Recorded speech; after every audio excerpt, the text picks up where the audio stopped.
Adding to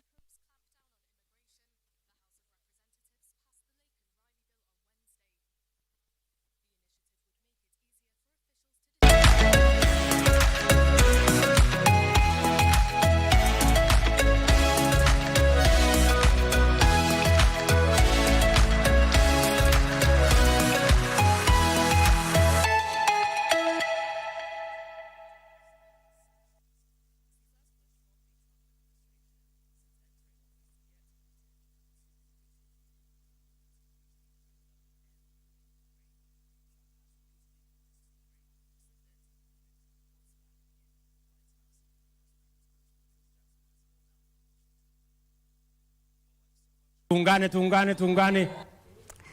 Well, we do apologize for that sound hitch, but we are back and we continue.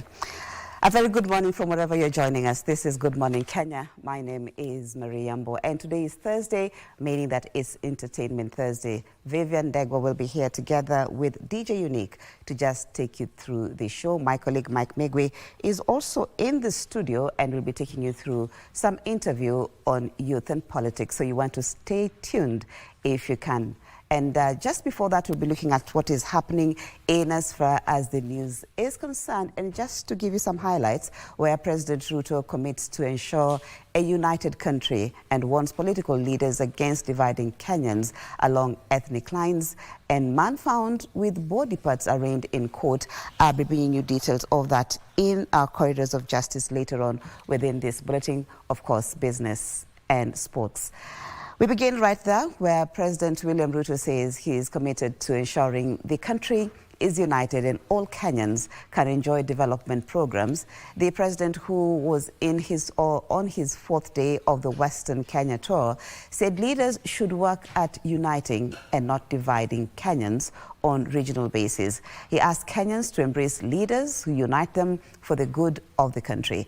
Achola Simon brings us the details of this story. Day 4 of his tour of the Western region, and President William Ruto laid bare what may have led to the parting ways with his former Deputy President Rigathi Gachagua. Si broad-based ni ya kuunganisha kila mtu. Ile watu ya ukabila, ile watu ya shares, ile watu ya mitego, ile watu ya ukora, ile watu walishindwa na kazi, those guys who are incompetent, wale ambao ni tribalists, wale wanaendeshwa na ukabila, hawana nafasi katika taifa letu la Kenya. Kenya is a place where all people of Kenya are equal. The president said he remains committed to ensuring one indivisible country devoid of tribal balkanization. Si mnajua sisi wote tulishindana hapo nyuma, si ndio? Lakini tumeamua, Mheshimiwa Raila Odinga na mimi na viongozi wengine wengi, tumekubaliana hatuna haja na siasa ya ugomvi na chuki na ukabila. Sisi tuungane sisi wote ili tuweze kuhakikisha kwamba tunasuluhisha matatizo ya wananchi. Lazima tuwe na umoja wa taifa. Tushikamane sisi zote. Kusiwe na ubaguzi wa kikabila, kusiwe na ubaguzi wa dini, kusiwe na ubaguzi wa aina yoyote ile. Leaders accompanying the president hit out at the former deputy president. Rais kura yake ya kwanza AU ape baba Raila Amolo Odinga. Ampatie na akusanye Afrika nzima, mzee aende AUC, si ndio? Awe kiongozi wa Afrika nzima. Makofi mazuri. The president spoke as he continued with his development tour of the Western region. The president launched a multi-billion market in Luanda, commissioned phase 2 of the multi-billion irrigation scheme in Bunyala, Busia County, and a level 4 hostel in Huisero. Na sisi wakati ule ulisema tulikuwa tunavaa ile kifuria tunapika kengele. Ilikuwa kwa sababu ya hawa. Kwa sababu sisi tunaweza kuishi maisha yetu, unajua. Tulikuwa, lakini kwa sababu sasa umekuja hapa, tuko pamoja kwa mambo yote. Si ndio? Tuko pamoja sasa. Tusaidiane. Na mkasaa mchele mwingi, nataka muingie kwa mashirika ambao serikali pia itamsaidia kufanya value addition. President Ruto will continue with his tour of the Western region on Thursday in Busia, Bungoma, and Vihiga counties. Still keeping with the president tour of the Busia County, President William Ruto says the Kazi Maju initiative, a program designed by his administration to secure jobs for Kenyans through overseas labor mobility, is yielding positive results. President Ruto, who spoke in Busia, noted that numerous agreements signed between his government and foreign nations have enabled many unemployed young Kenyans access job opportunities. You can see it's already indicated irrigation. President William Ruto on Wednesday morning was where he announced that the Kenyan government was investing 130 million shillings to extend the dike in Budalangi to address the lack of backflow and restore arable agricultural land. Tumeweka gates, tumetengeneza intake, imetuchukua karibu shilingi bilioni 4 kukamilisha ile phase 1. Lakini sasa hii phase 2 ni 2.9 billion na tuko na hiyo pesa, na sasa tutakamilisha hii mradi kwa sababu tunataka kuhakikisha ya kwamba tunazalisha chakula ya kutosha Kenya. Tuondoe aibu ya njaa. Ama namna gani jameni? Simu umeona kuna watu huko Nairobi wananivalia kofia sufuria kwa kichwa, hatu wanatafuta maneno ya chakula. The president saying the project will restore and safeguard access to vital institutions and infrastructure for household currently at the risk of displacement.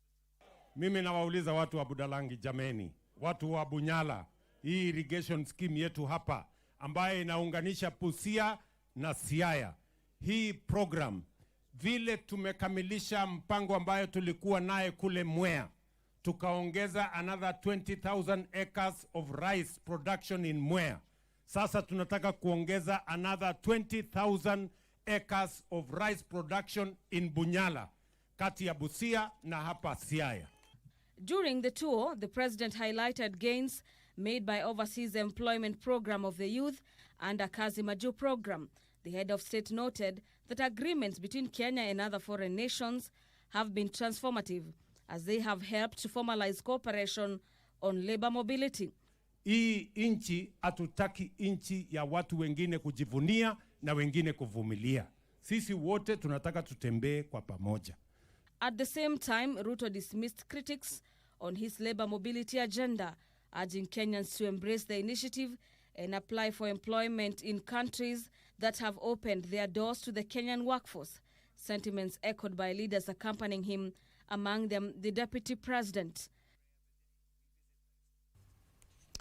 The Directorate of Criminal Investigations, the DCI, will detain for 21 days a suspect who was arrested while allegedly carrying a luggage containing the dismembered body parts of his wife in Huruma, that is in Nairobi, pending further probe. The DCI officers who were before the Nairobi's magistrate court argued that if John Kiama Wambua is released, he is likely to interfere with investigations since they are yet to recover other missing body parts of the victim, the murder weapon, as well as record statements from witnesses.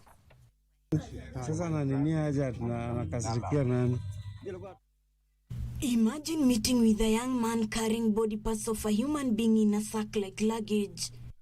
Well, these were the sceneries that police officers found during their patrol on Tuesday in Huruma Estate, Nairobi. Upon interrogating the suspect, preliminary investigation found that John Kiama Wambua quarreled with his wife in their house in the area before it turned tragic. And on Wednesday, the DCI officers sought orders to hold the suspect for 21 days, which the court granted. A postmortem report is yet to be conducted. The same body was still lacking other body parts which are yet to be recovered. They are yet to conduct a mental assessment in the respondents. The court was informed that after the arrest and interrogation, the suspect led the officers to his residence, where a search was conducted and the head with eyes got out and other body parts were found. Milimani Trial Magistrate Gilbert Shiko allowed the application by the DC officers from Starehe Sub-County to enable them to recover the other body parts that are still missing. Your Honor, the incident is in the public domain and the applicant is apprehensive that if released, the members of the public might lynch him due to the nature of the offences. The court has ordered Wambua be remanded until 17th of February when the case will be mentioned. Ruth Wamboi for Good Morning, Kenya. Thank you, Ruth Wamboi. Now, a section of Inua Jamii Cash Transfer Program beneficiaries in Murang'a County have decried the inefficiencies caused by the shift from accessing the funds through commercial banks to mobile banking. Beneficiaries from Murang'a and Marsabit counties that were earmarked for pilot program say the process has hitches and should be addressed before a countrywide rollout by the Ministry of Labour and Social Protection. John Kahiro reports. There isn't a move by the government to shift access to Inua Jamii Cash Transfer Program from the 6 commercial banks to mobile banking through M-Pesa appears to be running into headwinds, with beneficiaries alleging inefficiencies.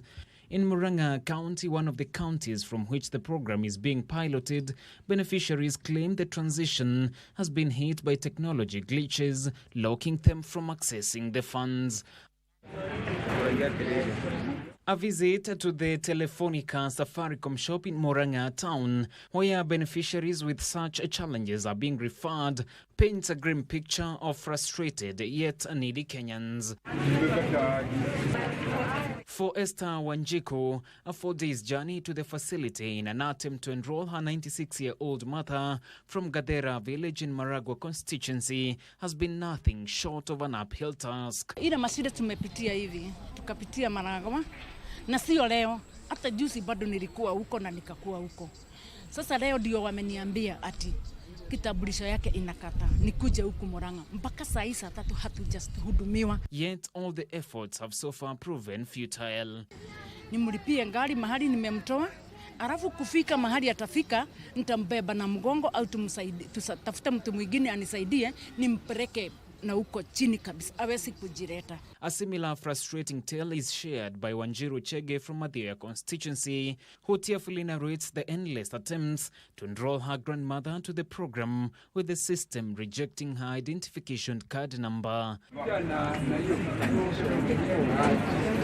And in the same facility, 86-year-old David Mugo, who braced the hot sun from Mukango village in Kiharu to Murang'a town for assistance, is on the verge of giving up after his ID was severally rejected by the system. Ate mimi nilishaliwa 1922 na mimi najua kawaida yangu nilishaliwa 1942 na mimi nilikuwa nashukua pesa na hiyo kipande yangu tangu wakati pesa hii ilianza kupeana. Kwa nini leo wanagausha miaka yangu? Though frustrated by the process, the beneficiaries have called on the government to urgently address the technical hitches. Sasa sina kibarua naweza kuandikwa na mtu ambavyo nikamaliza ambavyo ivuti ya shilingi 100, na bado siku hizo zote mimi na bado natumia senti ya kuja na kurudi. Hata jaa imetuzidi. Maana tunakuja hapa hata bibi yangu.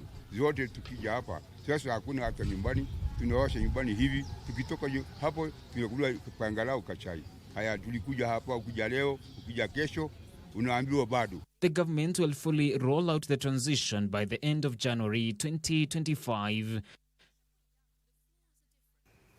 Now, the Ethics and Anti-Corruption Commission, EACC, is investigating 3 stations under the Judiciary which have been flagged as hotspots for bribe collection. EACC Chair Dr. David Ogende says the investigations emanate from concerns raised by the Chief Justice, Martha Koome, who called for a crackdown on errant judicial officers perpetrating these subversive acts. The Judicial Service Commission has so far received 5 petitions against judges alleged to have engaged in corruption in 2025.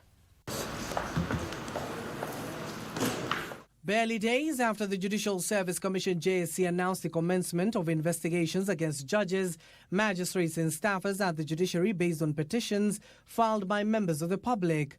The Ethics and Anti-Corruption Commission EACC has now revealed that they are zeroing in on judicial officers engaging in corruption. We had a meeting with the Chief Justice, and in that meeting she raised the concern that she's receiving reports that some of her officers are taking bribes and therefore subverting justice. According to the anti-graft body chair, Dr. David Oginde, the commission recently handed over a report to Chief Justice Martha Koome exposing the rot in the stations that are now under the radar of EACC sleuths. There are 3 stations that she had received reports that were seemingly, allegedly notorious for where people are taking bribes. Oginde says the hallmark of the ongoing investigations will be the arraignment of implicated judicial officers. The ball is now on the Judicial Service Commission court as and when they receive this particular report from the Ethics and Anti-Corruption Commission in regards to individuals within the judicial system who are engaging in the vice and render their verdict. Elsewhere, EACC will be granted powers to investigate bank accounts, mobile money accounts, or call data records if a new bill is passed. The Anti-Corruption Laws Amendment Bill 2025, sponsored by the Attorney General Dorcas Oduor, seeks to amend the Anti-Corruption and Economic Crimes Act to aid investigations. The Commission can also request the production of suspects' account opening documents, transaction documents, bankers' books, or any information relevant to the investigations. This even as the Commission oversaw the launch of the National Integrity Academy Strategic Plan 2024-2028, meant to complement other initiatives undertaken by the Commission. The unveiling of this strategic plan represents not just the culmination of months of diligent effort, but also the beginning of a transformative journey towards a more transparent and a just nation.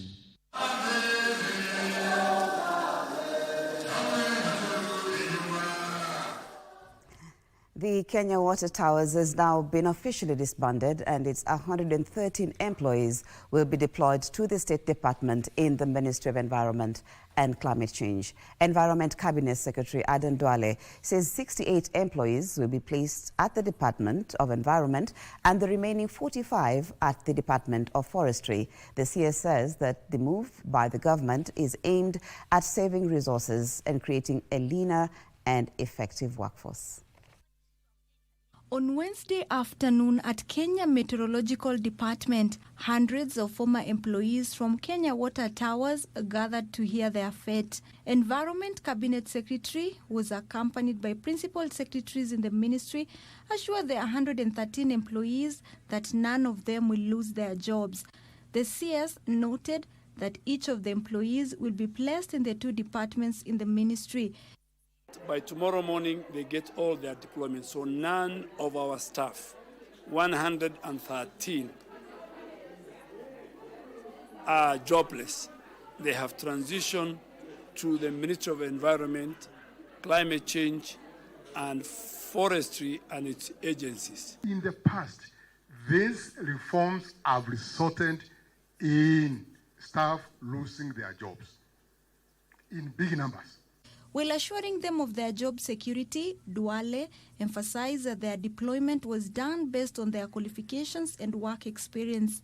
Closely with PS Mugambi, we realized that we need to do the right thing as guided, that we need to get the staff to even build up their skills based on their competencies in wherever desired areas that they would like to go to.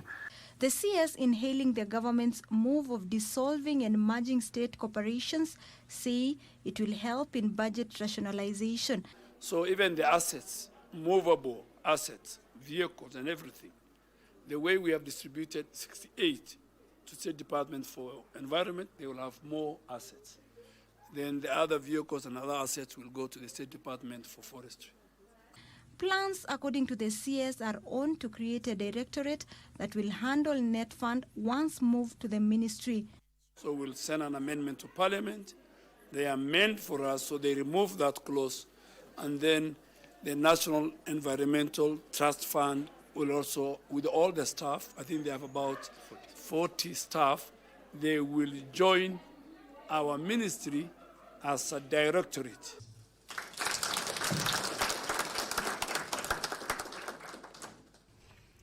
Education Cabinet Secretary Dr. Julius Ogamba has challenged the newly inaugurated Moi University Council to turn around the fortunes of the university that was near collapse.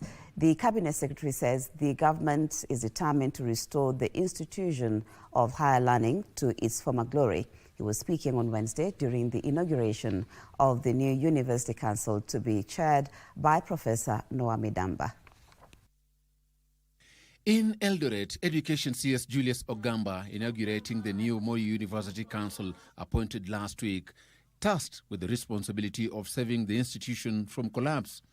Ogamba says the changes at the university were part of a broader strategy by government to restore order and normalcy in the operations of the university, a task he acknowledges will not be a walk in the park. We are not going to let any of our universities to go down, and we are beginning with Moi. We are next moving to Tuk in Nairobi, just to ensure that we bring a lot of hygiene in this sector, and each and every one of us does their role or plays their role to ensure that these many issues that are facing the universities are brought to an end, to ensure that the universities then can go back and do their main mandate. The government, according to the CS, will oversight the management of public universities with the intention of dealing with laxity. Meanwhile, CS Ogamba has disclosed that the government is in the process of streamlining the new university funding model, which the High Court declared unconstitutional last year. We've taken into account the many suggestions from the public, and we'll be working on that model to ensure that the next cohort comes in with a model that fits the purpose, so that whatever challenges that were there with MTI, we are looking at it and we are cleaning it up. I look at business now, where Kenya's economy is projected to expand 4.9% this year, fueled by a resilient services sector and favorable weather that will power the agriculture sector. This is according to Institute of Public Finance CEO James Muragori, who, however, says politics, credit access to the private sector, and intensity of rains are the likely key risks to economic expansion. The National Treasury has projected the economy to expand 5.3% this year. However, the Institute of Public Finance is predicting a slower growth rate of 4.9%, and this is why. Towards the end of 2024, many regions did not receive adequate rainfall. So if we fail to harvest adequately, this will feed into 2025, where food prices are likely to start shooting. We expect that the economy will have a stagnation or even a slowdown, despite us experiencing a decline in inflation. We still can't find what would have fundamentally changed to allow for 5.3 growth. It's a very ambitious target, with very ambitious tax correction targets. One could also argue there are some sectors where people are realizing good growth, like the financial sector. Look at the banking sector, it's doing well. Look at the agricultural sector. We had a bumper harvest last year, and also some areas where you could say there is positivity. He is concerned about lower credit to the private sector in recent months as banks remain resistant to reduce lending rates despite a drop in the benchmark lending rate and lower disposable income in households. Need for much more to be done from a monetary policy perspective, and especially with regards, for example, to cash reserve ratio by central bank. While that could be the last resort that the central bank has, we need to start easing off from 4.3% to something close to 2.5%, with provision that the resources available, the banks could be directed and guided and working within their risk profiles. The rate of inflation has remained lower over the last 1 year, and Muragori says it is a signal for subdued demand that could be stimulated through government incentives to both households and businesses. We should be exploring other options. And if we can refer to our notes, what did we do during the COVID period? We can have fiscal stimulus, that is targeting our private sector. He is calling for implementation of reforms that will widen the tax base. From business, we look at sports. Kenya Police FC took command of the FKF Premier League standings after they beat Bandari by 3 goals without any reply at the Machakos Stadium in one of the 3 midweek matches played yesterday. Defending champions Gor Mahia were also back to their winning ways against Sofapaka, whom they beat 2-0. Marvin Nabuiro scored the opener for Police FC in the 10th minute before Clinton Kinanga made it 2-0 10 minutes later.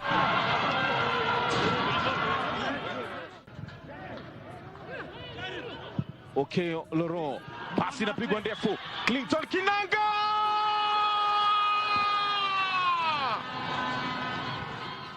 Bandari tried to reduce the deficit before the breather, but all in vain. The second half saw both teams miss scoring opportunities before policemen decided to seal matters with the third in the 86th minute through Jesse Were.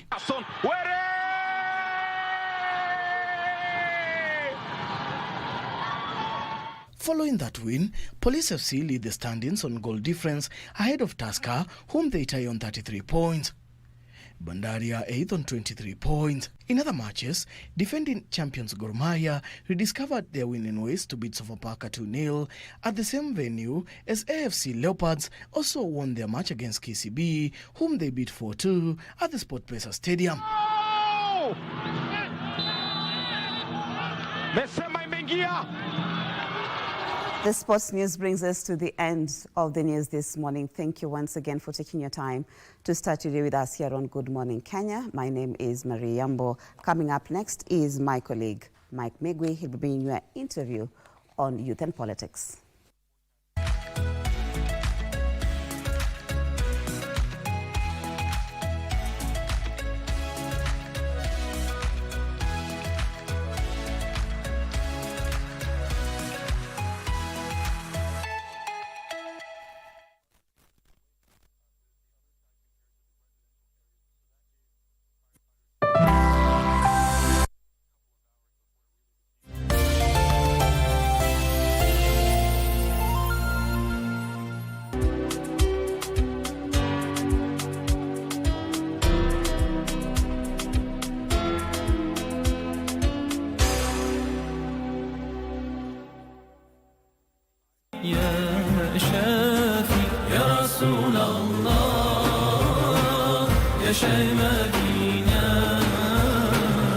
Ni mambo gani ambayo sisi huwafunza wadogo zetu ili waweze kupata manufaa katika dunia na kesho akhera?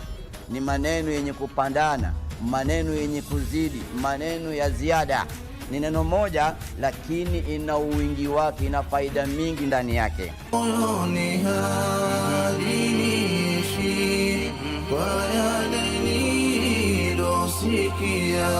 I know what you and dad have been up to. If you need help, blink twice. Ama nikatumia adui yake. Yani wataka kuwa kama mimi. Lisilo na budi ubidi. Just find out nani anamfiti na hii story. I could literally feel your thoughts from the gate. What are you doing here? Kuna mtu amekufa hapa. Je, na hiyo mdomo yake kubwa? Jabu. I don't know what is happening in this family, but I don't want to be part of it. Anajua. Can take you somewhere quiet.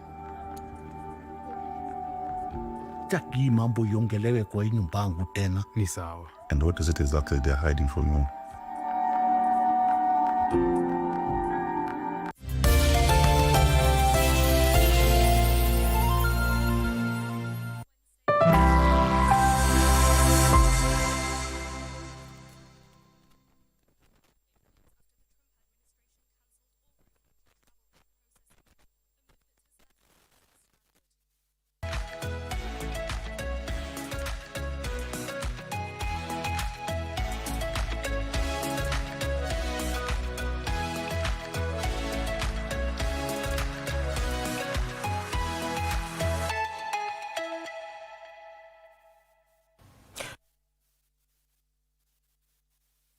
A very good morning to you and welcome, Matt. Good morning, Kenya. This is Entertainment Thursday, but today we are doing things differently.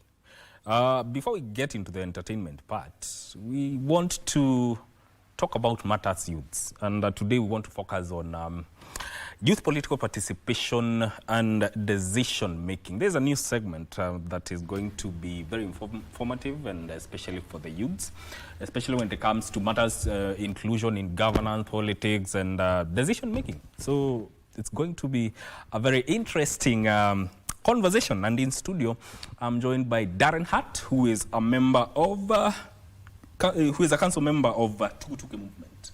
Karibu sana. Asante sana. Unaendelea aje? Naendelea salama kabisa. Yes. Thank you. And also we are expecting to be joined by Kilonzo Mbuvi, who is a governance analyst, and also Wainaina Gishere, who is a student leader at the University of Nairobi. Well, sasa, situanze magazeti. Okay. The Standard front page here, wanasema, face off. This is between the President and the CS for Public Service. That is a Public Service Cabinet Secretary, Justin Muturi, skipped Tuesday's meeting with his handler, saying he wasn't properly invited. However, Secretary to the Cabinet is having none of that, saying that he absconded the session, and indication of deep cracks in Kenya Kwanza government. The Star, on the other hand, is saying... There's a headline on the Star. Ruto bill to unleash EACC on graft loans, allow some search without court order. Corruption cases to be concluded in 6 months. That is a page that you can read on page 6 of the Star. 84 CEOs and political bigwigs stare at job losses in new reforms. Killed in 21 days. This is the story that is carried on the front page of the Daily Nation. A 34-member task force has been formed to combat the rising cases across the country. Darren, just want to get a feel, Jaco, especially kwa historia CS Muturi na Ruto. Unaona ni nini inaendelea kati yao? Okay, according to me, this is just exposés. You know, politics is a very interesting game. Politics, there are only two constants in politics. Yes. That of betrayal and interest. According to me, this is just the normal, perennial politics that we've experienced in our country. According to me, when I see Muturi and DP, the president not going in one line, and you know, cabinet is like one family. And when you see that division, and just the other day, the president met the former president of Kenya, Uhuru Kenyatta, and we know that Uhuru Kenyatta is very close to Justin Muturi. Yes. According to me, that is just a game of cards. And it's just the strings being pulled here and there. And you can find that there is an interest for him and even for his people, because what I see here, he just wants to be told that step down, Mr. CS. We give somebody else, then he goes and plays on politics to gain sympathy. So kulingana hii ni siasa. Yeah, this is politics. Very interesting. Kuna issue ya parastatals, some are being scrubbed, kuna zingine zina majiwa, because wanasema there are those that have duplicating roles. History yote tumechelewa kuifanya ama this is the right time kuifanya? I think it's never late to do something, so long as there will be fruits at the end of it. So we don't know if the role is to merge the two or maybe three. There are some that are being merged, yeah, and there are some that are being scrapped off. Yeah, so we don't know if those that are being merged, they have a certain interest, you know, maybe to scandalize or to bring other people, to give them jobs or something like that. But if it's for the will of the people, so that we get more money to fund education or maybe health sector, that's a good thing to do. It's never too late. So it's on your part, it's a good move. It's a cost-cutting measure. It's in the middle. In the middle. If the move is to make sure maybe we have enough to save for the lives of Kenyans, then I support it. But if the move has an interest of maybe some key people to be given positions there, to go and squander the budgets so that people will run away with billions the way we have seen before, then I don't support. Kuna issue ya nini? Kuna issue ya femicide cases zimekuwa on the rise, and wanasema hapo they have formed a 34-member task force that has been formed to combat the rising cases across the country. From your standpoint, unaona ni nini inaleta hizi mambo? Okay, according to me is our security systems. You know, we have one of the best security and intelligence systems. And sometimes when you hear about these femicide cases, and some of the cases are not being answered, or maybe the traces of where this story began, sometimes it worries, because we need to be sure with our security systems, from NIS, DCI, the police. What are they doing when these things, when people are being, our female people are being killed, you know? We need to get answers, and this informs the security systems from the top. Yeah. You saw the Justin Muturi speaking of abduction of the child, of his son, who is 50 years, although he's his son. You never, you're still a son. Yeah. So when you see a person of that stature who has the ability to call the president to ask for the safety of the child, who is 50 years, I don't have a problem with that. All right. Okay. So, what about me and you who cannot call the president? So the security systems need to be strengthened. All right. Okay. We are also joined by Kilonzo Buvi, who is a governance analyst. Karibu sana. Asante sana Mike. How are you? I'm very fine. Unaendeleaje? Yes, good morning. Good morning. Good morning. Yes. Tusalimiaka kwa hewa. Yes. Umetupata katikati ya ku just talking about the headlines. Yes. And for purposes of fairness, I'd want you to get your just a feel of what you feel here. The day standard here is a photo of the president and public service CS, that is Justin Muturi. They're saying it's a face-off. Public service cabinet secretary Justin Muturi skipped Tuesday's meeting with his handlers, saying he wasn't properly invited. However, secretary to the cabinet is having none of that, saying that he absconded the session and an indication of deep cracks in Kenya Kwanza. Daily Nation iko na story ya femicide hapa, 21 killed in 21 days. Wow. Na kuna task force imeformiwa hapo. The Star wanasema hapa Ruto's bill to unleash EACC on graft loans. Nzina hii story hapa. CS Muturi na President Ruto. Kwa maoni yako sasa. You see, we are, and thank you first for this. And we are talking of everything now, you see it from the angle of politics. It is all about realignment for 2027. And most of these realignments you'll see, they will happen before May. Before May, by the time we are getting into June, there will be a lot of formations ahead of 2027. Because 2027, you have to really align now. Because next year is 2026, then from there we hit the campaigns. So there is nothing much. This guy, Mr. C.S. Muturi, is just looking for a way out. And, you know, you really have to do a lot of things, a lot of drama. Yes. In the former cabinet meetings, was he invited? He knew it is his duty to go there. What kind of invitation did he want? He's saying, he's alleging that he was not properly invited to the meeting. On the others, did we ever discuss of him attending the other cabinet meetings? No. So when you look at it, he's looking for a way out. And for me, I would just honorably tell him, please resign. Yeah, just resign and, you know, get into whatever formations you want to get to. Yeah. Kuna hizi cases za femicide zenye zimeanza kurudi na unakumbuka last year zilikuwa zimeenea nini. But then again zimeanza kurudi. From where you stand,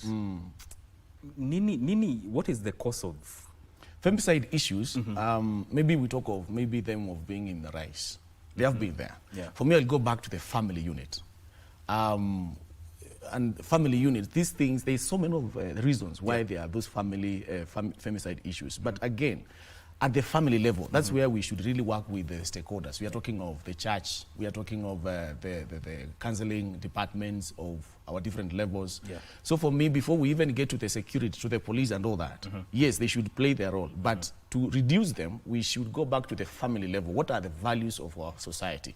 And then one of the things that could really be affecting those things is things to do with the economy, maybe. Yeah. Disagreements at the family level. So we really need to look at what is the role of church into it, what is the role of religion into how we are bringing up our children, you know, how are we informed in matters, relationships, in campus, all those things. It's a myriad of so many issues. But for me, let us go back to the family values before we go to the police. Again, but the police should really play their role into every case you investigate, you go down to the matter. Oh, yeah. Now, let's get into today's conversation now. Yes. We're talking about youth political participation and decision making. Now, acha nianze na wewe Darren. From your standpoint, youth have the youth now been they have become vocal, but will this catalyze into them being included in political environments, positions, and decision-making tables? Okay, this thing of decision-making tables has been said for so many times. Yeah. I've even had some great leaders like Babu Wino saying that young people must be on the table. Yeah. And if they're not given their share on the table, they'll break the table. And so many other people, they have said that. But today, when I was coming along the road, I realized that young people, we don't need to be on the table. Yeah. Because I've realized that when food is served on the table, some of the food is eaten in the kitchen. So there is a call for the young people to join the kitchen so that when the food is on the table, we get the equal share. You can be on the table, get the share, but already the food was eaten in the kitchen. Oh. So according to me, the young people, we started very well, but the problem is because the division is there. Yeah. Already, you find people like Casmuel, people like this of the Inject Party, exchanging words, which means the old guards, they have seen a loophole. Get this one, they will start fighting among themselves, then the force behind the Gen Zs and the youth will be weakened. And now the perennial perpetrators of impunity will continue to do what they do best. Kilozo, nataka kujua.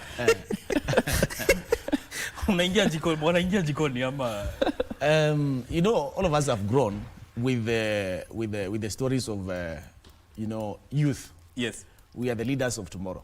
And now we are in the tomorrow. So this is the tomorrow. We are in the tomorrow. And I want to really thank the Gen Zs and the millennials of this country. Since 24th of June last year, there is a lot of change. And the conversation has really changed. We have disrupted the political terrain of this country. We have disrupted the status quo. And the old guard, like you said, they must go. They must go. Because long are the days when it is only a certain clique of politics or politicians who should form the leadership of this country. We are tired of the politics of the day. We want leadership. Issue-based leadership. Personally, I participated in that clarion call on 24th June. I was on ground, and what we were pushing for example, you remember that time was the finance bill of that time. Yeah. Because there were so many clauses inside there that they were not favorable to all of us. And since that time, a lot has changed, and we must really focus on having the youth on the table, like I said, in the kitchen. We must get into the kitchen. Like, for example, who is the Minister of Sports and Youth in this country? It's not even a youth. It's not even a youth. So we really need to continue putting pressure so that we get these people out, and we also have our space inside there to lead. We can be you can be the finance secretary for finance. I can be the finance secretary for something. We have the capacity. We have what it takes, and we continue keeping that force and pressure so that we even become the president and the leaders of the day, and we discuss the Kenya that we want. So your idea is you have to get into the kitchen now. Prepare the food. Yes. and be part of the serving. Exactly. And be part of the... In fact, I really want to thank the Eject Party. Those are the parties of the young people. That is our party. And we must be very proud of Murara and the likes. But kuna swali niko nayo. Yes. Between, a day in politics is like a million years. Yes. Your momentum.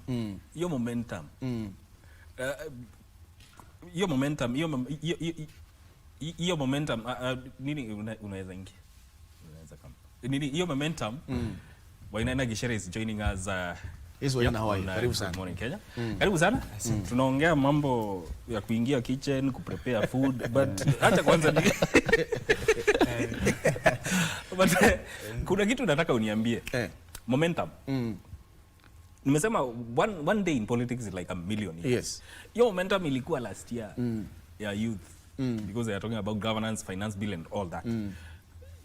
Is it possible we maintain mpaka 2027? We are maintaining it, and if you look at it very well, there has been a lot of intrusion by those who have been the status quo, the politicians, who thought that we are going to keep this clan of the tribal card. Yeah. Because every time we try to bring change, they bring the tribal card. I belong to this particular community, we ni mtu wetu, and all that kind of nonsense. So when we disrupted that status quo from 24th June, you have seen online, we have kept the momentum there. You have seen the disruption that is happening on X. And it is a good thing. So they have tried to come in, to try to disrupt who is like the leader. Because we really tried not to be leader, to have a leader. We try to be leaderless. We try to be partyless. But again, you cannot fight those politicians when you are not in a party also. So there is a lot of dynamics. We are growing. We are growing into all these dynamics. We are growing into all these perspectives. We are also gaining our ground, and the momentum is there. Online, they have tried to bar us from doing the demonstrations, but demonstrations will come back. It is our right to do it. Okay. Karibu sana Wainaina Gichere, a student leader at University of Nairobi, and also a council member at the new funding model review committee. Karibu sana. So we are talking about matters, political involvement and decision making for the youth, and he has said something about having a political party. Kukuwa na chama ya siasa, is it the magic wand that will get the youth into leadership position? Ama it's a matter of kukuwa na ideas fiti na kukuwa na leaders?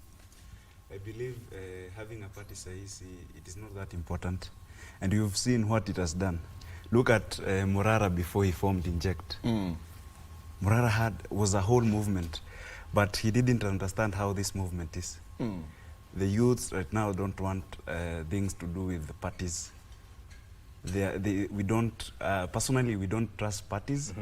We don't trust the whole ideology behind parties. And I don't think for us to capture power, you will need a party. We've seen the youngest MP who was voted in 2017, who was voted in as an independent candidate. Absolutely. And for us to say that we need a party to gain power, we'll be lying to ourselves. Yeah. But if we come up, what we need right now is a form of a movement. You understand? Where we have the ideologies, everything. How will we do it? You understand?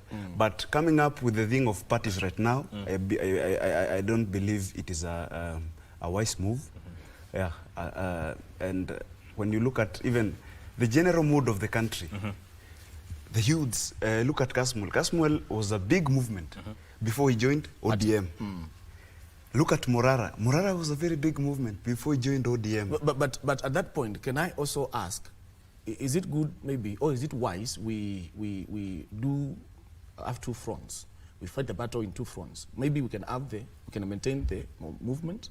We can also have the political parties. Because again, that is the nature of where we are. We need a political party also to gain power.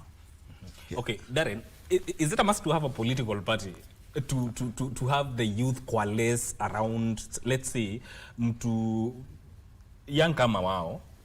Is the party the magic wand?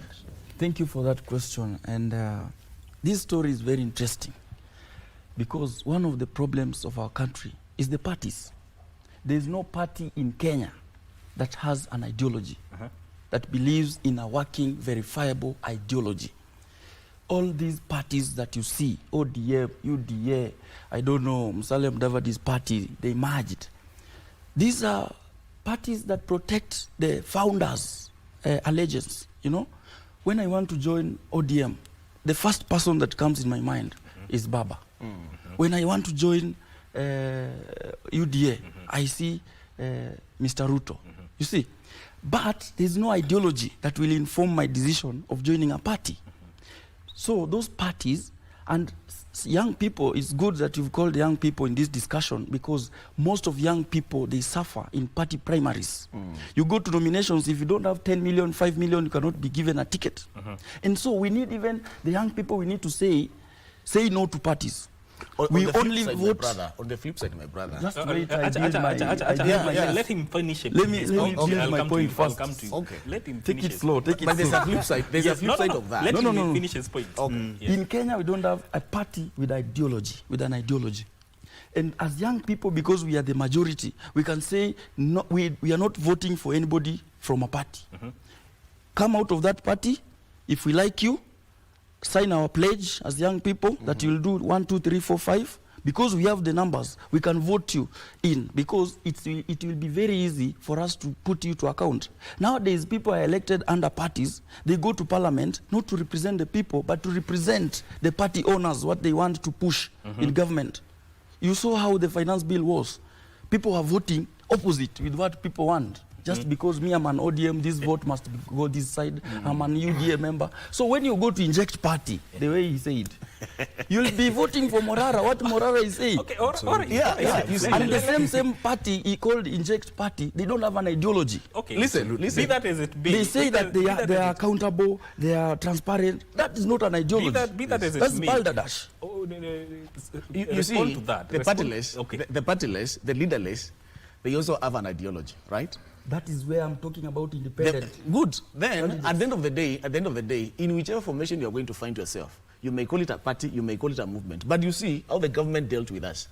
We called ourselves partyless and leaderless, but they also became very wise. You guys are calling yourselves partyless and leaderless. We are going to deal with you. And they have dealt with us. They have ensured that there is no demonstration in Nairobi. Do you know why they have done that? Do you know how they have... Wait. Do you know why they have done that? Listen they took Raila Amolo Odinga to their side. Yes. They went and talked to people like Asmuel to join ODM. Yes. But we were very powerful without a party. We need to disrupt that status quo in political parties. We need to have political parties that are strong. Look at the Republican. Are they not bringing a change in America? Are they not making America great again? Look at the history of Republicans in the Americans. These guys have brought a fabric of development in America. Look at a country like South Korea. We have a political party there. That has brought a lot of changes in that country. We compare ourselves with Singapore. How is Singapore today? There was a political party in Singapore that was sitting on real issues on their economy. So in this country, what we need is, yes, we need to organize ourselves into our movements. Call it inject. Call it whatever you call it. But we need to be on the ground, on the real issues affecting the ground. For example, we are talking of the university, the funding model. Whether you are in a political party, whether you are in a movement, we need a working model for our young people, right? Okay, but okay, you respond to that, then I. The current mood in this country, what we want is change. What we want is change. And number one, if we go the party way, we'll vote 2027 a uniform vote. You'll find what happened. For example, my home county, Nakuru. They voted from the president to the MCA, UDA. They don't believe in whatever other thing, what the candidate stands for. They just vote for the party. And that is where we go wrong as a country. Okay, with that as it may, Wainaina, is it time now that the youth have felt left out in politics, that sasa wameanza kuona they want to take a stance on this and try to change things from your own perspective? I believe that is what has been happening. It is a known fact that for a youth to stand in a party, the chances of you being at the ballot, it is very low, very low. And that is why you find all these old men in our parliament, because they have already, number one, for you to have that ticket, the nomination ticket, you have to bribe someone. you are asked for maybe a bribe of 10, 15 million as a youth. In fact, to become any electoral position in this country, you need a lot of money. Okay, let's take a breather. Let's take a breather. We go from there and come back. No. Let's take a breather. Let's take a breather. Good morning, Kenya. Continue shortly.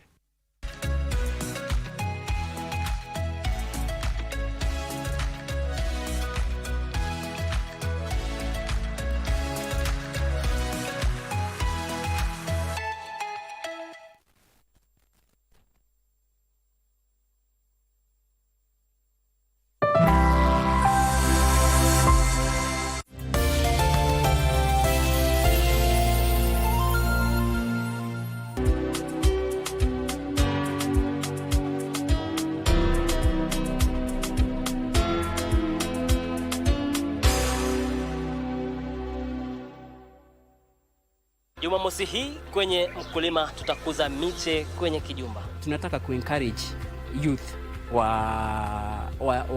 wapende agriculture. Najua hapo kitambo watu walikuwa wanasema yule mtu anafanya agriculture ni yule hajasoma. Kisha tuongeze dhamana matunda yaliyoadimika. Usikose kujumuika nami siku ya Jumamosi saa 10:30 upate uhondo kamili. Stop being sarcastic. This kind of excessive praise is cruel. Did you see Miss Leo's face? I'm just getting a divorce. I'm just getting a divorce as an older woman. Do they all think that Lao Xue abandoned me? Why can't it be that I abandon him? I understand it now. In the end, life is either endure or strive. Enduring in the end still requires striving. Overtime? Overtime is good. What does it have to do with you? Nick knows something, and he has been hiding from me. Hello, Nick. Hey, relax. I need to talk to you urgently. That must be a very important phone call. What clues or evidence does he have? We need to find a way, otherwise we will all be in trouble. There is nothing that incriminates anyone. What took you so long? Hi, Ruth. Hi. There's something you left behind. I'm feeling like I'm being watched. You agreed to meet Miss Ruth Njuguna this evening. When did I agree to that? Does she know you sent Blackie to me? No. She can never know that.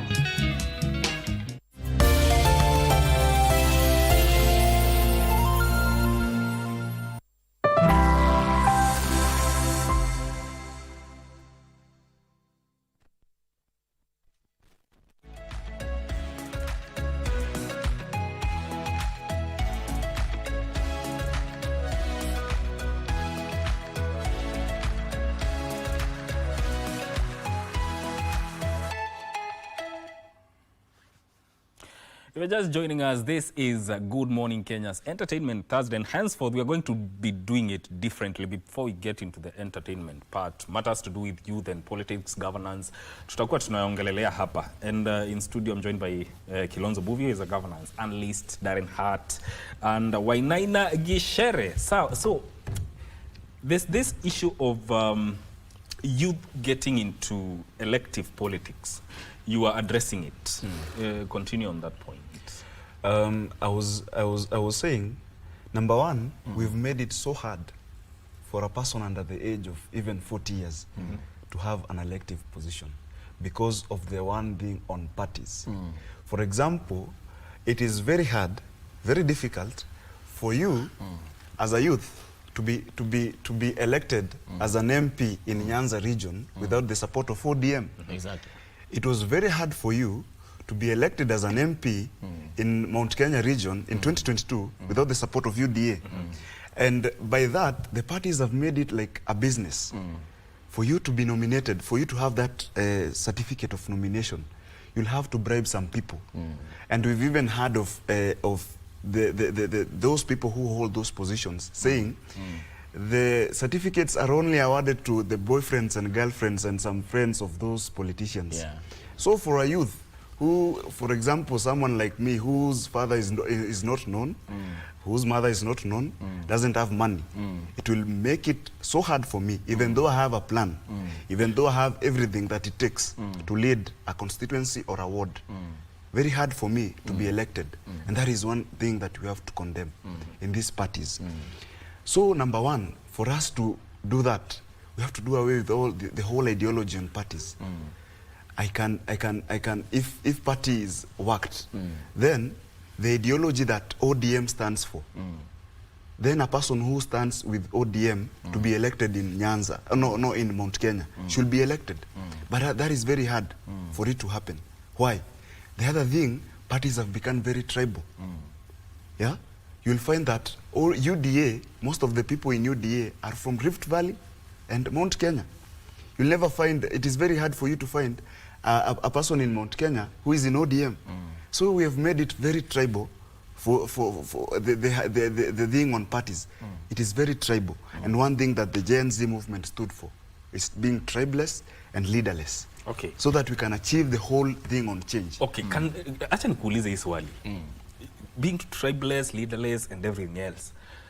Can the youth wanaweza coalesce behind a figure, a leader, the way they are, without a party, and make sure that they are decisive when they are making or they are voting?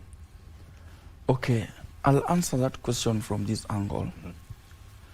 The youth with their numbers can easily elect someone to win in the morning, 6 a.m. But now the problem comes when we have personal interests. You know, leadership is a calling. When you see somebody saying that I want to vie, I want to be the president, I want to be the MP, I want to be the MCA, and it's not the voice of the people, you should be very skeptical. It should be the people bestowing power to you.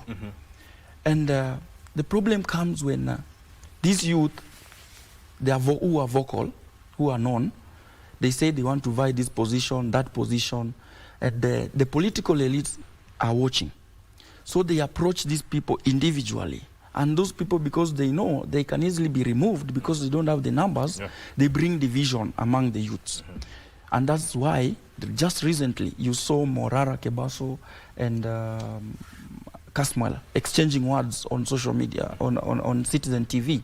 They were not agreeing, and simply because they have different interests. This one has joined ODM, this one has Inject Party, Darren is independent, I don't know my friend which party he supports, I don't know which party he supports. So at the end of the day, the votes will be divided.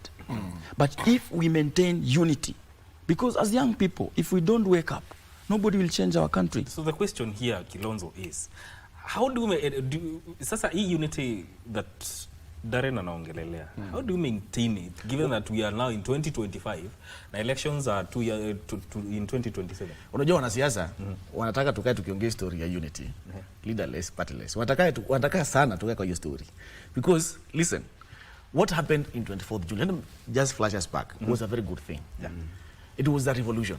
And you know, revolutions, they are about something. So we progressed very well. Finance bill was rejected. Sawa. Though I hear in the corridors of power, inakuja tu clauses pole pole. So that was a good thing, a revolution. We achieved that. But again, like when you started, you asked about momentum.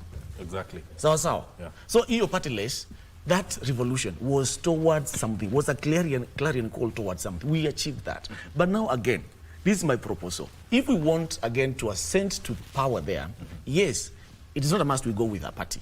But we should look at the formations that are there and we agree on the issues that are all affecting us. Because whether you are UDA, whether you are ODM, the things of health are affecting you. Ukienda pale hospitali hata kuna madawa, they are affecting all of us. Unga, kununua unga, sisi wote inatu affect. Si ni ukweli? So unless now we sit down with, is it him? We sit down, whether you are independent or whatever, we sit down and we agree on a charter. So that the momentum does not die. And there are also results on the momentum that when you are sent to power in 2027 and you are the president, then this is our charter. We agreed on this on health. We agreed on this on agriculture. We agreed on this and this and this. Now, should you go there and not do and perform on these issues, we are going now to reject again the movement. You did not do A, B, C, D. Can we remove you from power? Because like I said, youth, we have the numbers. And we have, by the way, we can decide the future of this country. We can be the Singapore we want. We can be the America we want. But it comes down to us. We cannot sit down here and continue saying, sisi ni partyless, we leaderless. watakuwa wajanja na wameshakuwa wajanja. Yes. Is whatever Kilonzo saying true? And in all this civic education, because last year kuna civic education ilikuwa ina happen online. Is it possible what he is saying, and what is the role of civic education in all this? I believe civic education is very vital in this movement. Because number one, ukienda uko mashinani kidogo, you'll find that most people back aside, they believe in the whole ideology on parties, the whole ideology on we have to elect our people, my tribesman, my brother, and even though the person doesn't have any ideology. So as he has said, a time will come when this nation won't be divided along tribal lines, along political lines. The nation, maybe if possible, let the nation be divided along ideologies. Along ideologies. Come with your own ideology. This is what I want. This is the model, the university funding model that I am bringing to you. Then I come with mine. Then you come with yours. Then the nation will compare and contrast. And then they'll say, I think this is better, and will vote for you so that you can implement your own model, which we think is very good for us. Okay. Now, can the youth, because tunaongea mambo ya kukua kwa governance on the decision making table, politics, elective posts and all that. Now that tumekuwa, the youth imekuwa sasa vibrant in terms of how they are doing, getting into matters governance, how are they going to change the mindset of the older generation now, the millennials and the others? How are they going to change the mindset to ensure that in 2027, for instance, the decisions that are made at that point are sound? Already what we did on 24th June, they changed the millennials and other older people thinking, because they realized, oh, these young people can do anything, you know? Because when we were there demonstrating, you could not tell that this is a Kikuyu, this is a Luo, this is from Nyanza, this is from Coast. We were one. And so what we need to do, and this will be my suggestion, forget about parties. This one I'll continue. Yes. There are good leaders who are elected before to go and join parties. But when you reach there, UDA, it has its own boss and its own structure internally. If you go against them, maybe you are representing your people, they will summon you internally. They will even give you letters of disciplinary, and even they'll tell you to resign. Yeah. And so my thinking will be, when we say we are leaderless, we can now add independent. Just as he said, you come with your own manifesto and ideology, and you tell us that you want to vie for this position, whether you have money or you don't have money. This is what you believe, this is what you will do, and this is what you will deliver. And if you don't, you sign our pledge. Like in Tugutuke, you've seen I'm a council member for Tugutuke. Yes. Tugutuke was started by young people who felt voter apathy was growing in Kenya. And we came together to think on how we can put this country to straight, to make sure that things are working, because people are now not going to vote because there's no need of voting, because you vote somebody, that somebody goes to represent another individual who has his own interest. And so, when you look at the survey that was done, for you to vie for member of parliament, you need at least 35 million, because it's like bribing the voters. You know, that is the money that will help you maneuver so that you win. Do you think you've spent over 30 million, over 35 million, 50 million to win an elective post? Do you think when you spend that money, you will deliver to the people? You will not. Of course, you will go to serve your own interest and to serve the interest of your party leader, so that next time you will be given a nomination. So we need to say no to political parties, yes to independent candidates, bring ideologies, continue with the... Can I interject? Can I interject with your permission? This is how it's going to, because for the interest... I want to interject before they evaporate. Yes. This is how it's going to happen. I'll give you 1 minute to respond to that. Yes. And give your closing remarks, because there's something I want us to do. Yes. Kabla tumalize. DJ anaweza kuwa anaingia hapa. Okay. Yes. Yeah. DJ So, stand up. what if what if Tunge, what is that, the name of that? Ingia tu. Tungutuke. Ingia. What if now that Tungutuke grows to a political party from the demand of the members? Pause there. So what if it grows to a political party because of what they believe in? So the problem is not really the political parties. For me, the problem is our moral fabric. Yes. We are so used to corruption such that if I want to become a member of parliament today, I know for sure if I have 5 million and I take it to the party leader, Nivo. Yeah. Okay. KBC. Oh, all right. So for me, it is the moral values. Still on that. Okay, tufanye hivi. I'll take that as your closing remark. I've not yet closed. I'm not yet closed. Let me close by saying this. Let me say by close by saying this. We need to have the movement very lively. We also need to discuss on how we are going to ascend to that power. Is it through political parties? And then as we discuss about the two, we also need to look into how we think, how the rule of the law, corruption, our moral values. Yes. Because again, if you have a good moral value, a Kenyan here cannot break a traffic law in America. Yes. But when they're in Kenya, they can overtake, they can overlap, they can do that. But when they're in America, so it comes back to our moral values. Our moral values. Yes. Darren, tufunge. Okay, to me, moral values, we have the moral values. We have good people in these parties. We have young people in parliament. Do you know that? People like Sifuna, Babu Wino, we have so many young people, but they are not performing because they are zombies. Parties have made them to be zombies. They can't do anything outside their mind. You have to speak what your leader says. And that's why I repeat, parties will make us to continue languishing in poverty. Okay. I believe Tugutuke, what the youths are doing right now. Yes. I am also a member of a movement called Mwanzo Mpya, and you are saying mambo yatabadilika. And indeed, yatabadilika. Just wait and watch. Yes. Okay, all right. Mwanzo Mpya inaweza grow ikuwe party. Sasa, a time will come. A time will come for that. All right. Unasikizanga muziki gani? Unasikizanga muziki gani? Okay. Kai. Unasikizanga muziki zote? Willy Paul. Okay, tutafutie Willy Paul hapo kama uko nayo. That is what I wanted. Tunaweza simama. Yes. Sisi wa Mugithi. Eka moja hapo ya Willy Paul tumalizie kipindi na muziki. This is Entertainment Thursday. Yangu imefifia, nilompenda nipendi tena, nahisi kama nanionea. Uliniahidi utaishi nami kwenye shida na raha, iweje leo umeniacha njiani, umenijaza kara. Mpaka sasa misichelewi, nipikapo simu hazipokelewi, ama nyota zangu zimefeli, utasababisha mimi dedi. Yani uliamua kuniacha,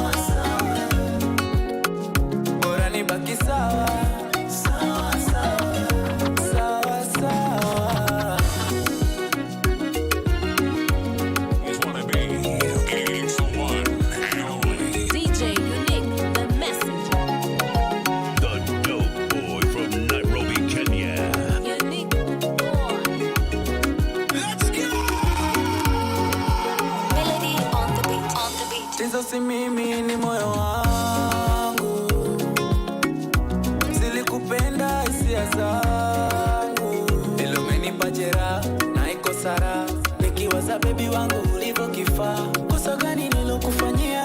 Mara 70 siweza kusamehewa. Ona mwenzako unavyonyenyekea, upendo wako na umisi pia.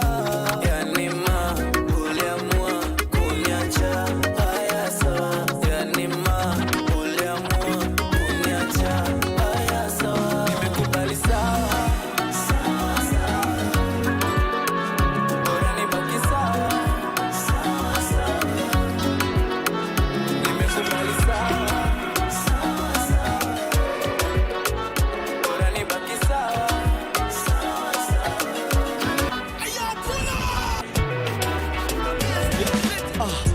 Devo iko low kama Manchester, kijana niko kwa race na run nikichesta. O mwana wa ingota jua ni Harry Nesta, na wacha ni wa show tu injili vile inafaa. kijana mdogo tu kutoka Amkura, sema nikaja mjini, kazi tu ni kujituma. Huku mjini goma zikaanza kubuma, goda kanisho kijana rudi kwa huduma. Niko macho nikaroz, binguni mi ambassador, ni Yesu ameniongoza. Maombi tu kawaida ni kama tu ni dozi, lazima nikae rada jo hakuna tu kudozi. Vile injili imenibamba, wala imenishika kama kamba. Injili imenibamba, yani imenishika kama kamba. Yesu ndiyo don, binguni ndiyo home na belong. Solo tu kwa throne yuko alone, na kama imekubamba sina loss. Yesu ndiyo don, binguni ndiyo home na belong. Solo tu kwa throne yuko alone, na kama imekubamba sina loss. Hata devo haamini, huku mambo live, mambo si kwa darubini. Lady B, Rez B na Unique na hubiri. Hii ni jene moja noma hata siyo nini. Hadithi njoo, hadithi ngo, wacha ni wa show, maneno yo, you need to know.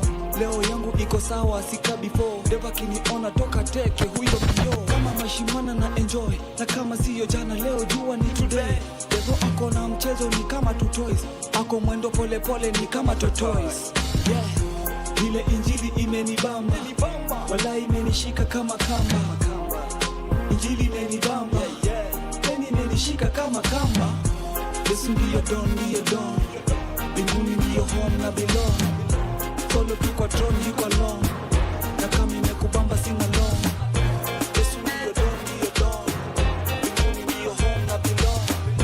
Solo tu kwa throne yuko alone, na kama imekubamba sina long.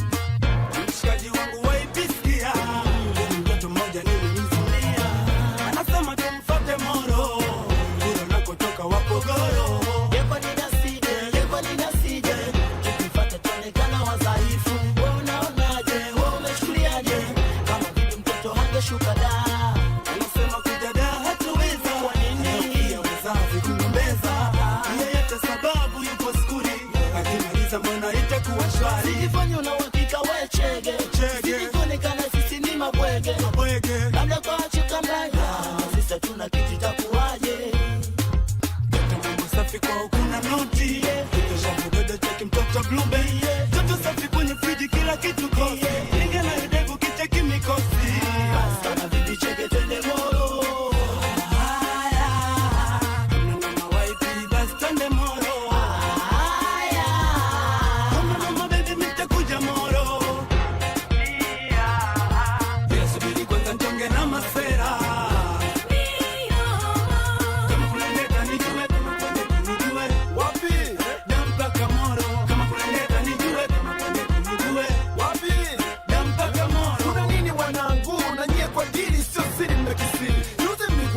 Jana mkenda Iringa, leo tena tune moro, kuna nini? Hamna kule kila kitu mwake, hakuna jina vinywaji rasma upate, kila kitu mwake. Nauli wapi? Miano sina tabati, na tutafikia wapi? Sio kama staki. Kule kila kitu safi kuhusu keshi, nono tunachelewa tufanye wezi. Sio kivyo wewe, hamtoi hapa kirahisi, japo mono nimepamisi, sio kama na wadisi. Hili nacheza na mademu wa squeezy, mtapigwa changa kwa mwendo wenu kujibwaga. Mtacheza mchezo wa mwenye dunia chungu wake, mkipajazo vinaponza, muuliza tafandeoza. Msoni amependeza, wamemgaramia, mtakuja kujijutia. Simo baby mtakuja moro.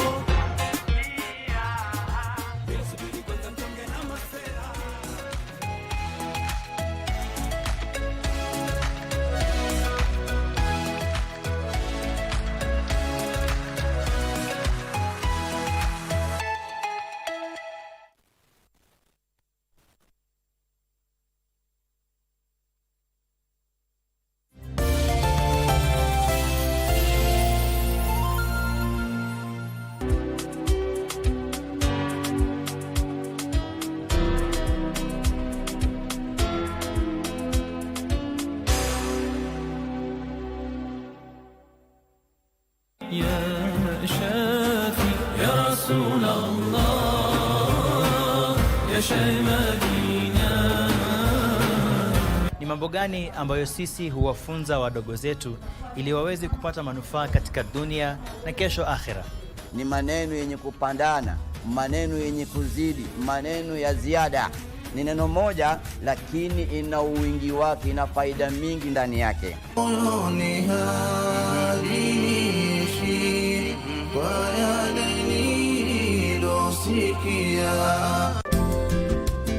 Stop being sarcastic. This kind of excessive praise is cruel. Did you see Miss Leo's face? I'm just getting a divorce. I'm just getting a divorce as an older woman. Do they all think that Lao Xue abandoned me? Why can't it be that I abandoned him?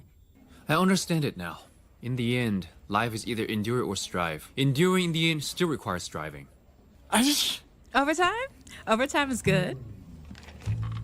What does it have to do with you? I know what you and Dad have been up to. Skulewi. If you need help, blink twice. Ama nikatumia adui yake. Yani wataka kuwa kama mimi, lisilo na budi ubidi. Just find out nani anamfiti na hii story. I could literally feel your thoughts from the gate. What are you doing here? Kuna mtu amekufa hapa. Je, na hiyo mdomo yake kubwa? Jabu. I don't know what is happening in this family, but I don't want to be part of it. Anajua. Can take you somewhere quiet. Taki mambo yongelewe kwa hii nyumba yangu tena. Ni sawa. And what is it exactly they're hiding from you?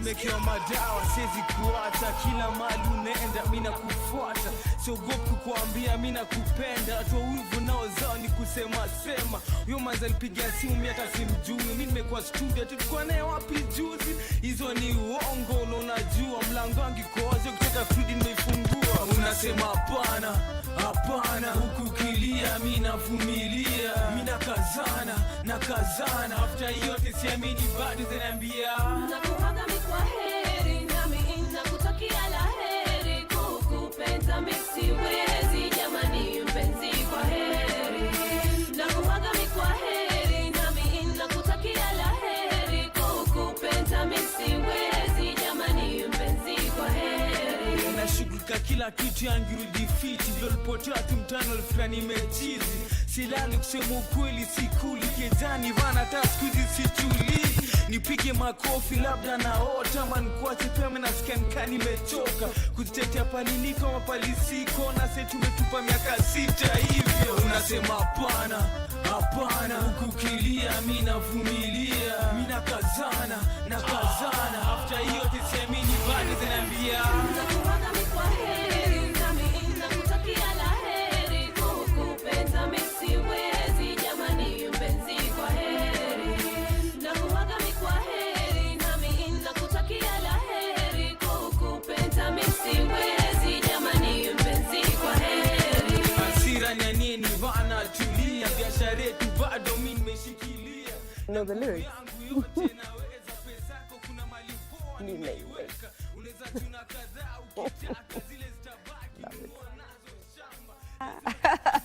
And we are on Entertainment Thursday. It is right here on Good Morning Kenya. How are you doing this beautiful Thursday morning? We are here to make sure that you get entertained this morning. Yes, so thank you for starting off your day with us. Now, I am so excited for this interview. Liani, well, it is an interview on a film, a drama film that will be premiering on Netflix.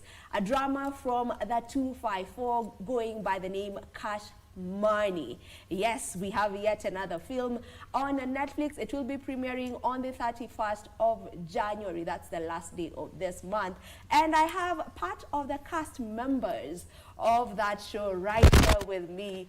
And these cast members are among my favorites.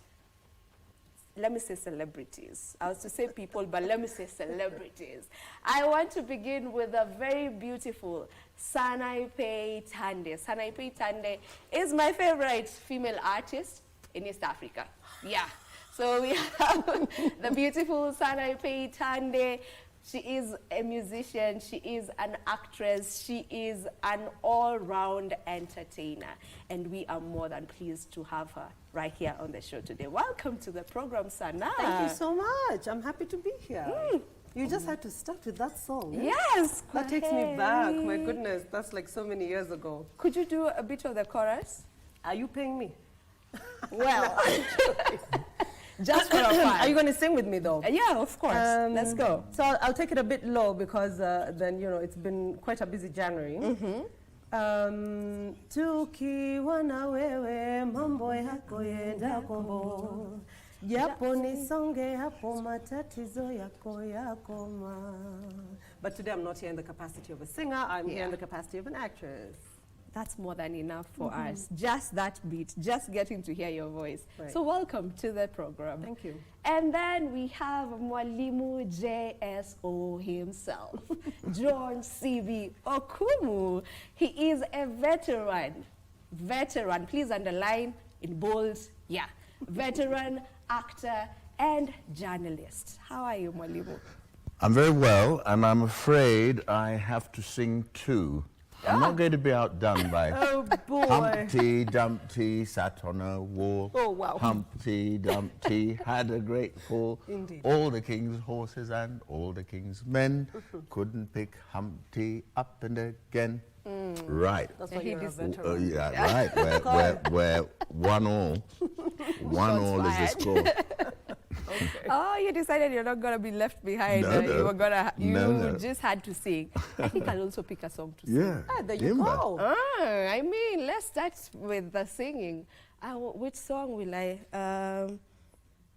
Okay, let me go with Amina, Amina, Amina, Amina, Amina, Amina, Amina, Amina, Amina, Amina, Amina.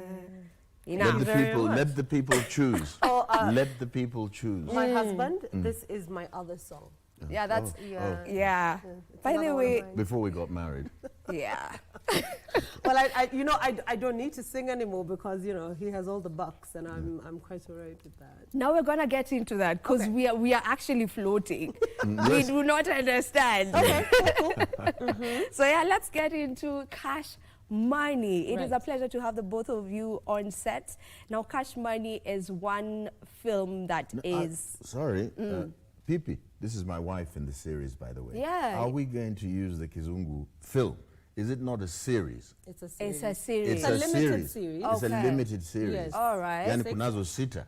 Kunazo You have Six episodes yes. of the series. By which you can, on the day, watch at a go. All of them. Yes, Usilale, and finish because everything. it's so exciting. That's why I'm saying Yeah. we are floating because it's not yet out. Exactly. So Right, we've not but really watched it. Also, you have to mention that it's cash with a K. Cash yes, spelled yes. with a K. Money, Yeah. cash with a K. Yeah. Kisheng. Can we start with that? Can we start there? Like, why the K? If any of you has an idea of why it's not cash with a C. Well, I think it's just to give it a local context. Because, I mean, in this particular culture, Hapa Kwetu, that's it. K. Everything is remixed, Yeah, like, you know, yeah, wording and spelling is It's a remixed, Kenyan yeah. series. It's a Kenyan story. It's a Kenyan production. Yeah. Yeah. So it's a Kenyan series. Let me stop calling it a film. It's a series. Kenyan Yes. film Limited series. done by Kenyan producers. Insignia the cast Productions. is yes, Yeah. Philip and Philip Brayson and Grace Kahaki. Yes.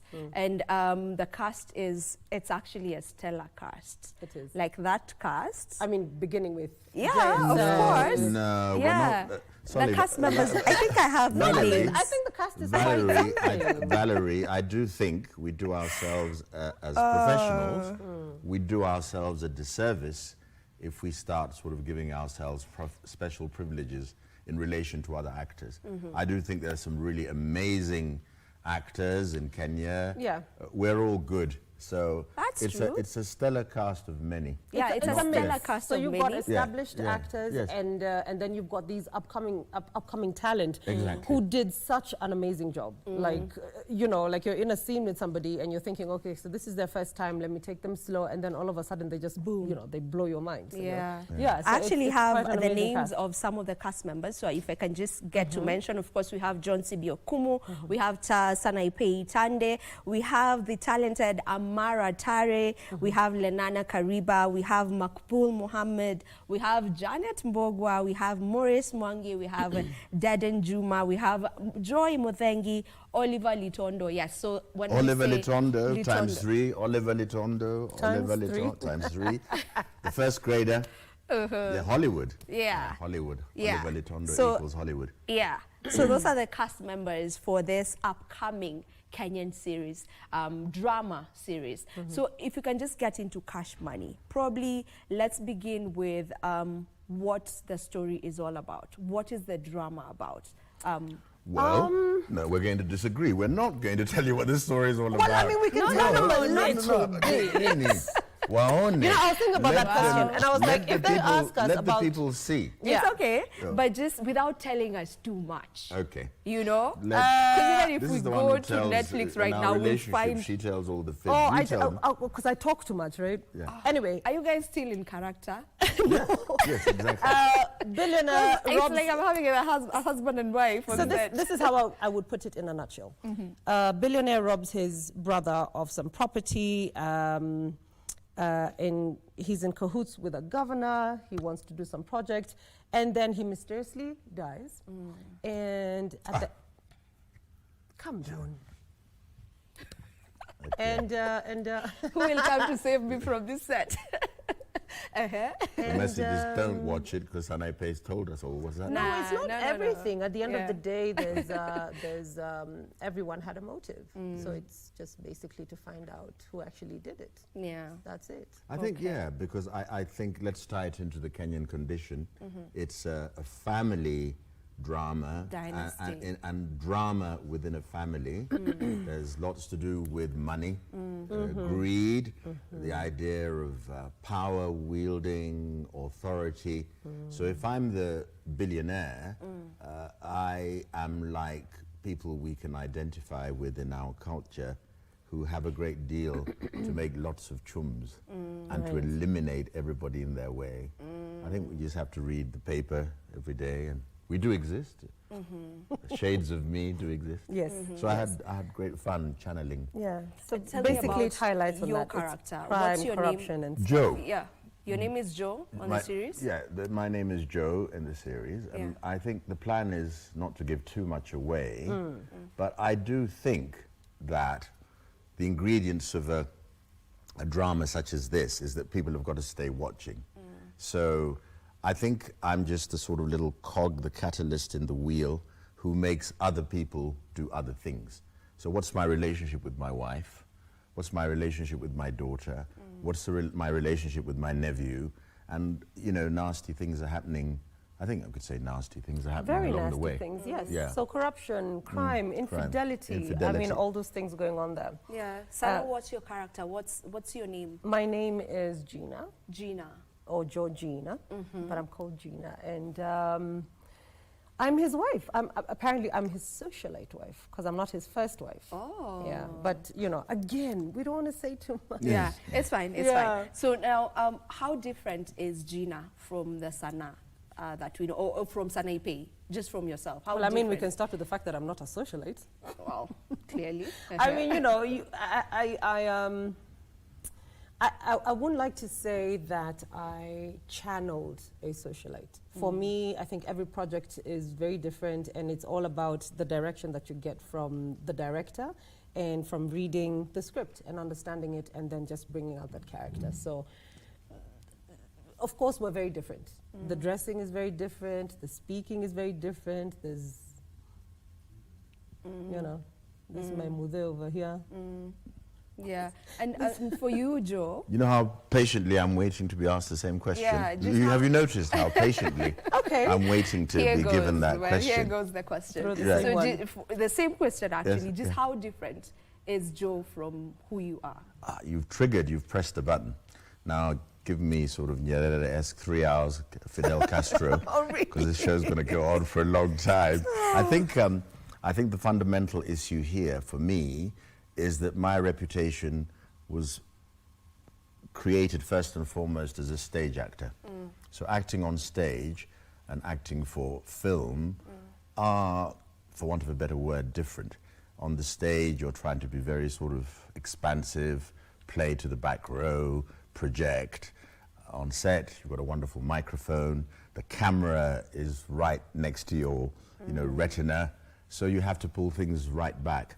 I think the idea of becoming, a basic definition of acting is that you become somebody else. How long can you become believably and credibly somebody else? So you do have to look at people around you and say, what could I be? But the trick is, if you're in episode 1, you have to be the same person in episode 1000. So you've got to go to the back and be sustainable. That's the great challenge. Because every day I could bring a different Joe to the set, but I wish to be the same Joe and a sustainable Joe. So if I sort of like normally do this to my ear when I'm disturbed, I've got to be doing this to my ear when I'm disturbed in every episode. So it goes down to the nitty gritty. Exactly, Yes, exactly. So you've got to be this character, and I think you, Pipi, Pipi is what I call her. Yes, it's Pipi, my Pwana and it's Pipi. Pipi. Yes. The other thing that's very important is that one is very much led. So Philippe and Grace, I think in film acting, the director is more important than when you're on stage. A stage act, you can become yourself, you can become whatever, the thief, and do what you like once you're on stage and change every day. But one of the great delights of being in this production is that I do think that we had 2 very good directors. And the director basically tells you what to do. Bring it up, scale it down. I have funny things, my eyes sort of go like this when I'm surprised. And I say, no. It looks a bit, tone it down. Yeah, like don't shout this line. So one of my great delights was working with Philippe and Grace. They're good. Yeah. They're young, but they're good. I'm old and I'm good. So it was a good. They're young and good. Yeah, and I'm old and good. So it was. They're young, they're good, they're patient. She was good, but not as good as. Well, I don't know. Let's not get into Not as good as what? Say it.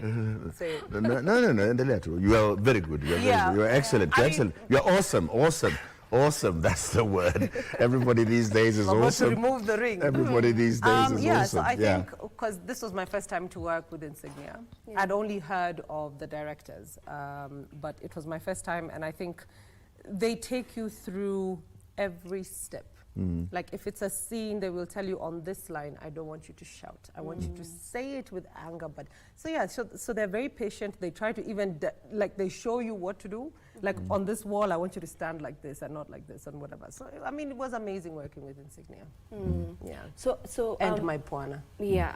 So you've been an actress, also for the longest. We've seen you on several TV series. So just how do you get into a role? Is there a way? Is there a specific, let me use this word, do you have like a ritual of getting, ritual is, but we're going to use it. Do you have a way of getting into a role? Like you've gotten the script, okay, you've gotten the job, this is who you are, you're Gina on Cash Money. So how do you begin? Where do you start from there? As Sanaipe now getting into that role of Gina. I mean, let me be very honest. So acting is still fairly new for me. I still don't understand some of the things that people say or actors say when they say this is method acting, this is what. For me, it is read your script, get your character Bible, follow instructions. I think that's something for me that's been there for from time immemorial, where instructions are very important for me. So I can't really tell you, I sit and I say, okay, so I'm going to play a socialite. Let me, look at this and see how people are acting. Or I'm going to play a boss lady. Let me watch how a boss I don't do that. Okay. And I don't even, because I've been in some shows that are adaptations of something else, and I don't watch that because I don't want to do what that person is doing. So for me, read your script, understand your character Bible, follow the directions of the director. Oh. Yeah. Okay. That's a bit different. I think I've had several actors, you know, on this seat or just getting to interview them. And, you know, you see the way you're saying, if you're doing an adaptation, you don't want to watch that so that, you know, you mirror them. It's the opposite, because for most, they would say, if this is the character I am supposed to take, and if that person is there, I want to mirror them. So that's a bit different from what you're saying. Oh, I don't know. Yeah, that's I different. think, you know, the master plan is that different actors, I don't want to sound sort of trite and whatever, different actors work differently. Yeah, but I do think that what Pippi said about knowing, don't laugh, that's your... Sorry, darling. What this delightful woman said about knowing your lines, there's some basics, and I think that knowing your lines backwards, knowing your lines as written, the lines are the important thing. I think for me as an actor on film, we leave it to the writer. I'm basically saying if I'm bad, it's because the script is bad. Because the person to blame, if I have the right lines, I have nothing to do with them, basically, except to deliver them. Because they're the ones that are being listened to. Yes. So, I mean, in this conversation that we're having, breakfast TV and everything, everybody's basically, the set, the crew, everybody's listening to what I'm saying. Yeah. And if I'm entertaining, if I'm comical, if I have, people will respond to my sense of humor, and people will respond to what I'm giving out through the words.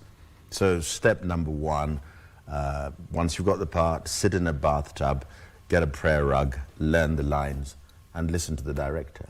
I don't think that one can over-analyze this stuff, because once you've been cast, it is a sort of consecration when Philippe and Grace say, you're going to be Joe. So in their own mind, they can already see you delivering Joe. Yeah. So that's like, you know, the 90% of the iceberg is already dealt with. You've been chosen. Yeah. Now that little visible thing on the screen is going to be your interpretation of that. So for example, for me, I'm basically what would be defined as a bad person. But not all of us are bad. Not a bad person doesn't wake up in the morning and say, I'm really bad today. Oh, I'm worse than I was yesterday. They think I'm cool. But I'm cool, but I want that guy in red. By the end of the evening, I want him dead because he's in my way. So it's part of my master plan to convey to the audience what is driving this man to want to own half of Nairobi, what is driving this man to own a block of flats that are 15 floors. That is the challenge for the actor, and make it credible. And try to find something about their past, their backstory, that made them want to be president, that made them want to be governor of, you know, Busia County. I come from Busia County, but I've got no desire to be governor. Do you know what I'm saying? We have the PP and Pwana. Exactly. Okay. All right, so now for you, Sana, you know, this is your first film, Netflix film. This is the first film you're in that is on Netflix. Yes, Netflix not wazuri sana. Netflix not, anyway, sorry. Thanks. Yeah. You know, I mean, we gave you an hour to speak, and then... No. Yeah, it's the debut on Netflix. It's your debut on Netflix, and Netflix, it's hands down the biggest platform right now when it comes to in the world. Film. Yeah, in the entire world, and it's global. So this means that this film will be global. Yes. I mean, it's available all over. Everywhere. This means that we'll be PP, we'll be famous, me and you. Anyone and everyone. Anyway.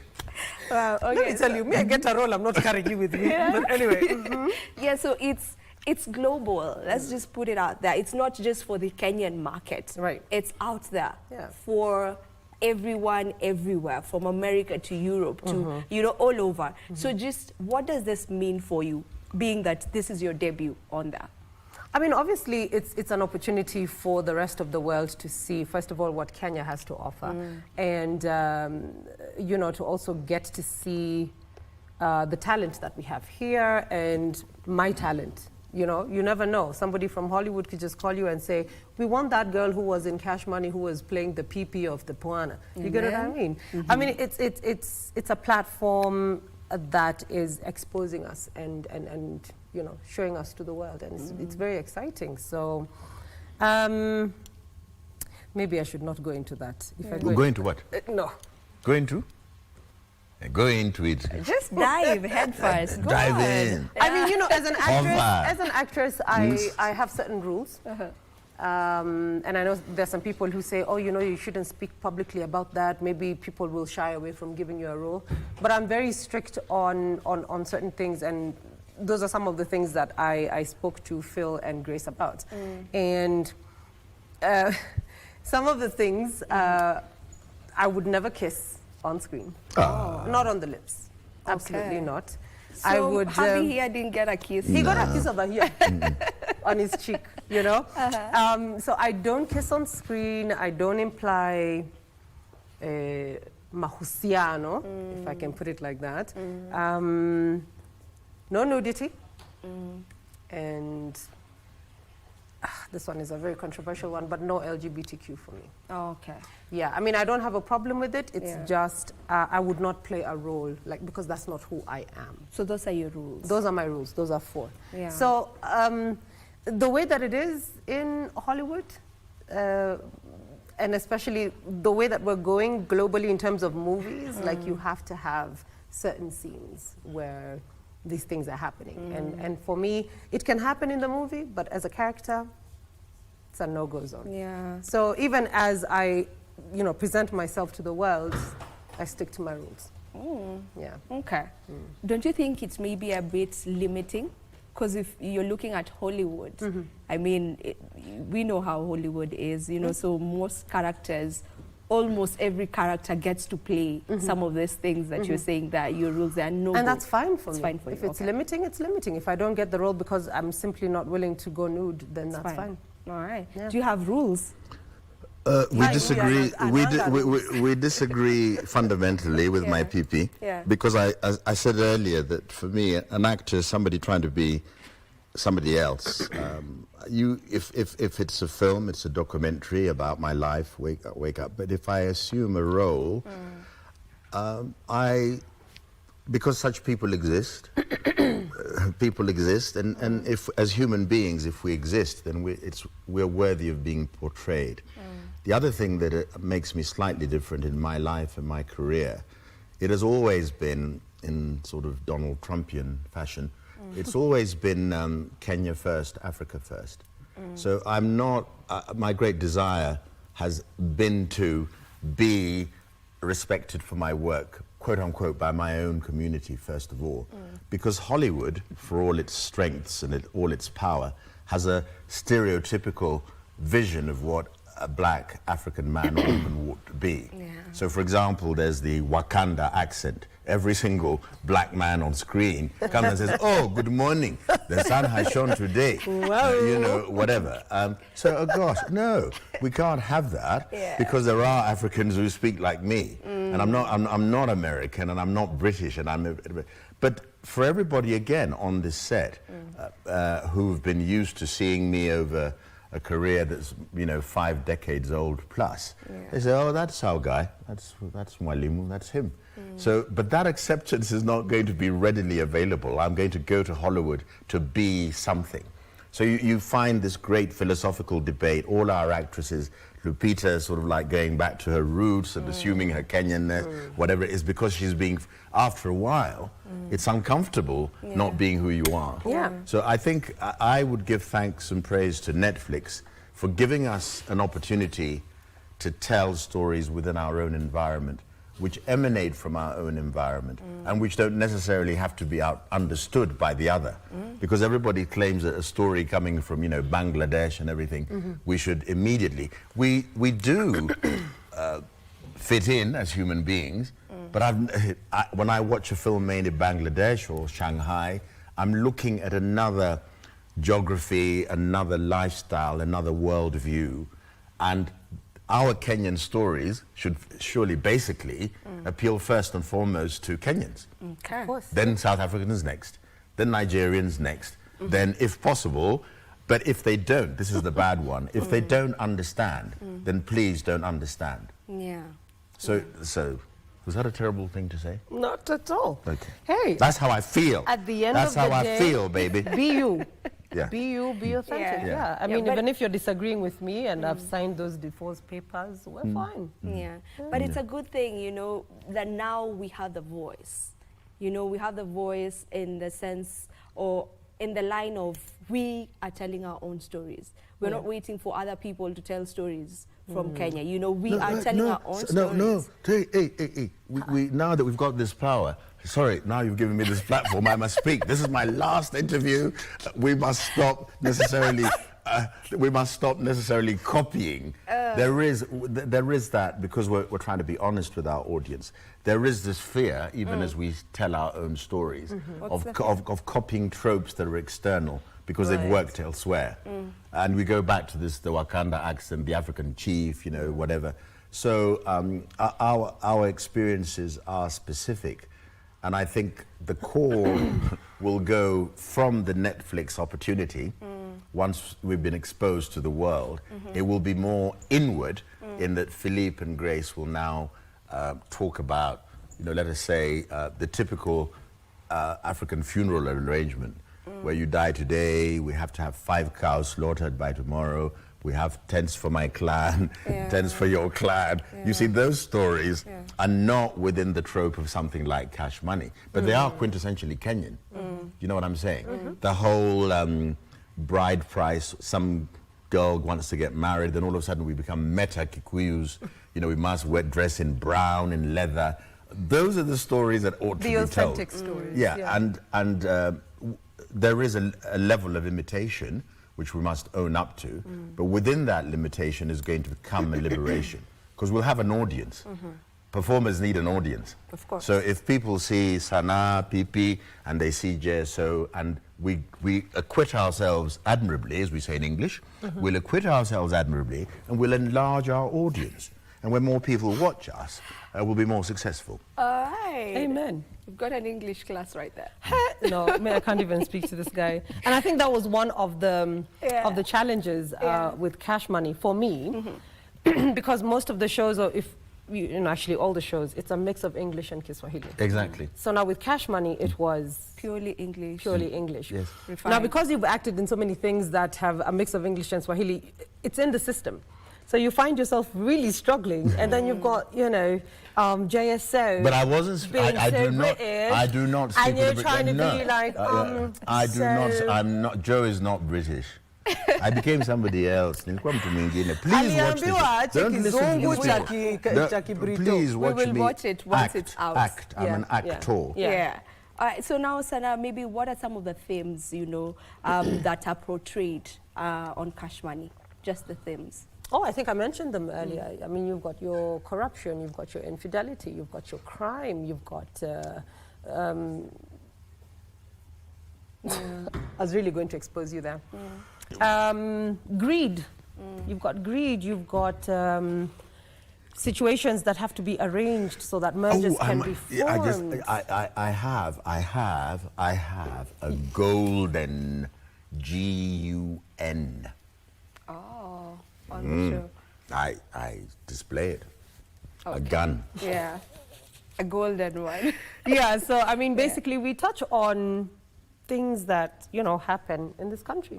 They do, you know. Again, I don't And in that way, it could be slightly controversial. I can see a certain controversy around this. What do you mean? Series. I mean, in the same way. Oh, around the series, around the series, but not around the themes, right? No, yeah. Yeah. But around the way those things are treated in the series. Yes. There's one thing corruption. I'm avoiding to say. Okay. Yes. Yeah, because we want you to actually watch it to get it. No Yeah. problem. So, no, so we want you to watch it Yeah. Isn't that why we're here? Yeah, that's why we're here. Why are we here? Because you're here to speak about the show. Okay. I keep forgetting. can't do it. I keep forgetting. Yeah. All right, so Joe, as I mentioned even in my intro, you are a veteran. You know, you started acting. That's a nice way of saying I'm old. Yes, I'm a veteran. Okay. Well, I mean, you couldn't even remember what she asked you 2 seconds ago. You know? I mean, you just said my you've been in biblical this time is up, industry is it? for Yeah. 5 decades, so well. Yeah. So just, how was it like for you? I am the same age as Denzel. Oh, what's 4 your months turn? apart. So go from there. Look it up on Me, Wikipedia. I'll sit in this corner as you guys discuss your things. Okay.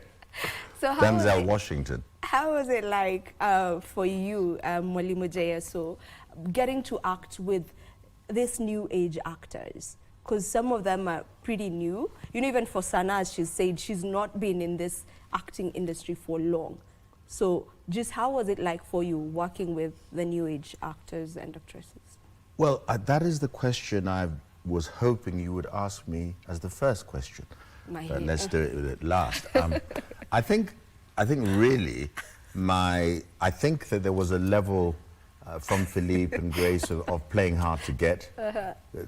You know, I don't sort of jump to every offer that comes my way. It's never been my style.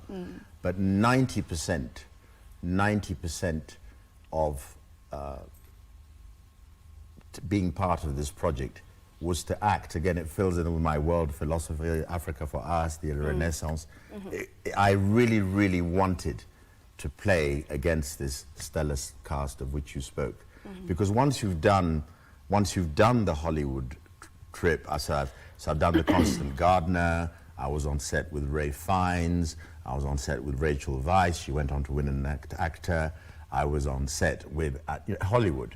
So these guys come and you're in the movie because the movie is being shot in the region. So in a film like Shake Hands with the Devil, we were dealing with the Rwanda genocide and they wanted somebody who could speak French and whom they could pay nothing. Because if I'd been that much of a star, it would have cut their budget down. But they said, oh, there's this guy in Kenya, he speaks French, is acceptable. So all those were different. The move forward is now basically the idea of being a lawyer and your son joins your firm and you're working together. Being a surgeon, a neurosurgeon, and your kidney transplant and your son or daughter studies medicine and all of a sudden you're working together. So in terms of age, I'm actually bouncing off people who are old enough to be my children. And it's a real sort of sentimental kick. So, yes, that's my girl, that's my boy. Yeah. You know what I'm saying? Not in a condescending sort of way. And then finding out at the end of the day that they are extremely good. They're good actors and we're having fun here. And you know, Philippe and Grace would say, I kept on saying, I want a picture with this guy. I want a picture with this guy. Because I wanted to capture this moment that, you know, I was on the same set as Maurice and all these, well, maybe they don't see themselves as such, but to me, they were youngsters. That was, for me, that was the takeaway. If I ever were to write a memoir, an autobiography, that would be my takeaway from Cash Money. I've done it before, but I'm now doing it again with my own. And for me also, this is the second, apart from this international whatever, this is only the second project which is locally, because the other one was, if we could mention other series, before that I'd only been in Crime and Justice. So this was number 2. So it's not as if I live on set. And the culture and the output on set is different from being on the stage. I see myself as an animal of the stage. My biggest sort of branding is as a playwright. I write plays. So I always see things from the context of enter, stage right, lights on, lights off, etc., etc. All right. So, Sana, how long did it take for you guys to shoot the entire project? And when did you begin shooting?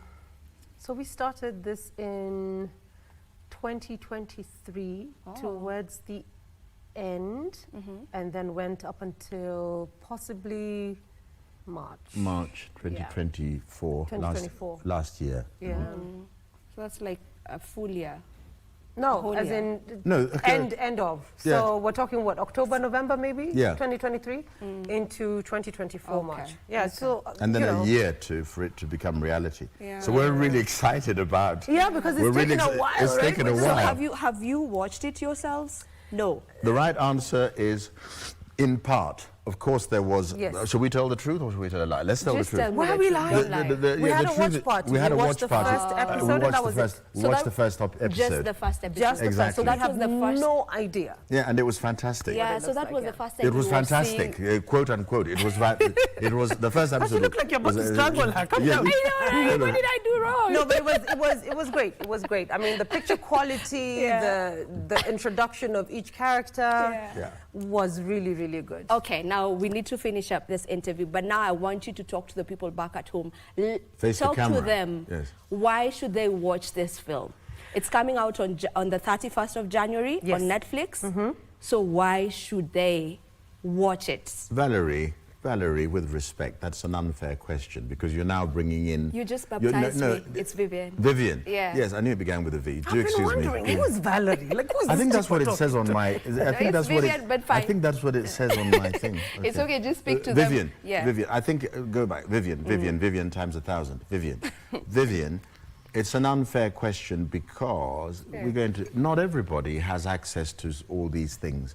You know what I'm saying? Yeah. Not everybody can go to a cinema house, even if it's in Westlands or the Junction, and watch Mandela. So, and KBC by its nature is a national. This is the biggest platform to speak to the whole country. So I think linguistically, it's good to define the fact that those who can, and we do hope that in the end more people will have. So there are all these struggles to confront. In other words, for those who can't see it on Netflix, somebody somewhere with money and the means should be making it possible for them to see it in another platform, in a village market square or whatever. But for those who can, my one pitch is if we don't support our own, charity begins at home, watch it, because we're in it, and you can tell us that we're lousy or that we're good or that we need to improve. So we do need that support. We do need that audience.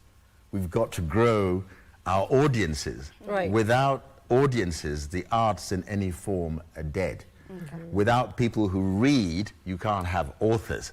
You know what I'm saying?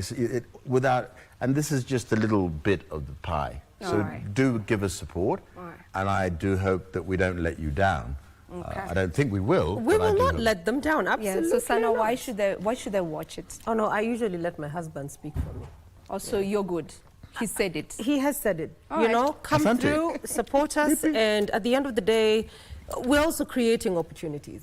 As we do this, somebody somewhere will sit and say, I really liked how she did that, or I really liked how he did that, and I want to be that, you know. So it's like he says, it would be nice for it to be put on other platforms so that everyone can get an opportunity. On KBC. All right. All right. Can you This is see where that? we wrap it up. Yeah. This is where we wrap up this conversation. It was such an honor for me to have these two on set. I've had so much fun. I felt like they were in character, but it's fine. Sanai Peitande, John Sibiokumu, or Molimu J. I'm James. James, since I got your name wrong, you can call me James. Since I got Molimu J. Yeah. Molimu J. So they are on the Netflix series by the name Cash Money, which is to premiere on Netflix on the 31st of January. So make sure, if you have the opportunity to, if you can, please let's just watch it so that we may be able to support our very own. We keep speaking about supporting our own, so this is how we show it. So be Thank sure you so very to much. watch it if you can. This is where we end this conversation. Don't you go too far. We have so much more in store for you right here on Entertainment Thursday.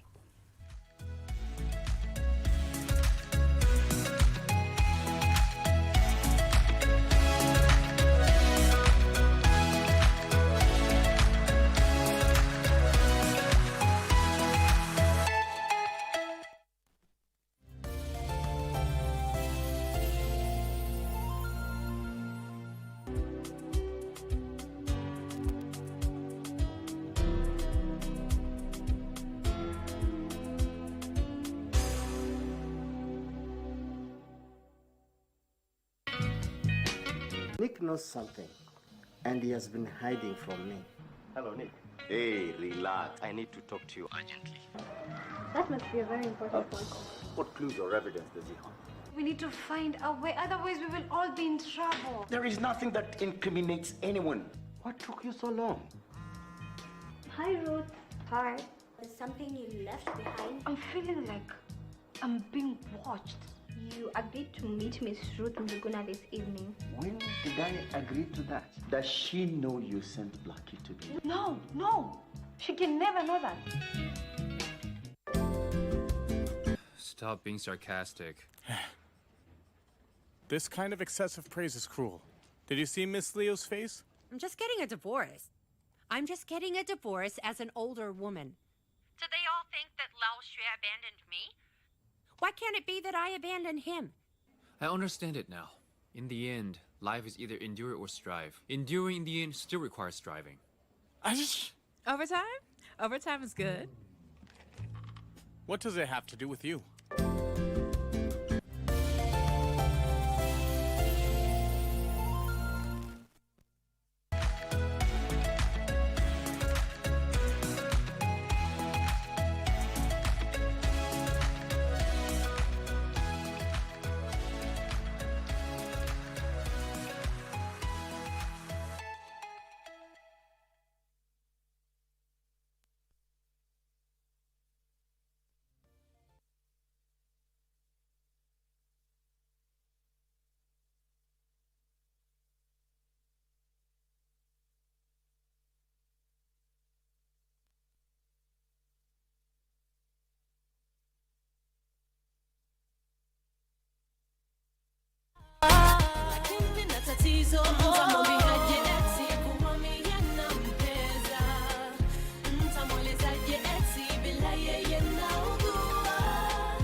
And we are back with our next interview. And right now I have a musician with me right here. He goes by the name Dreamer Kenya.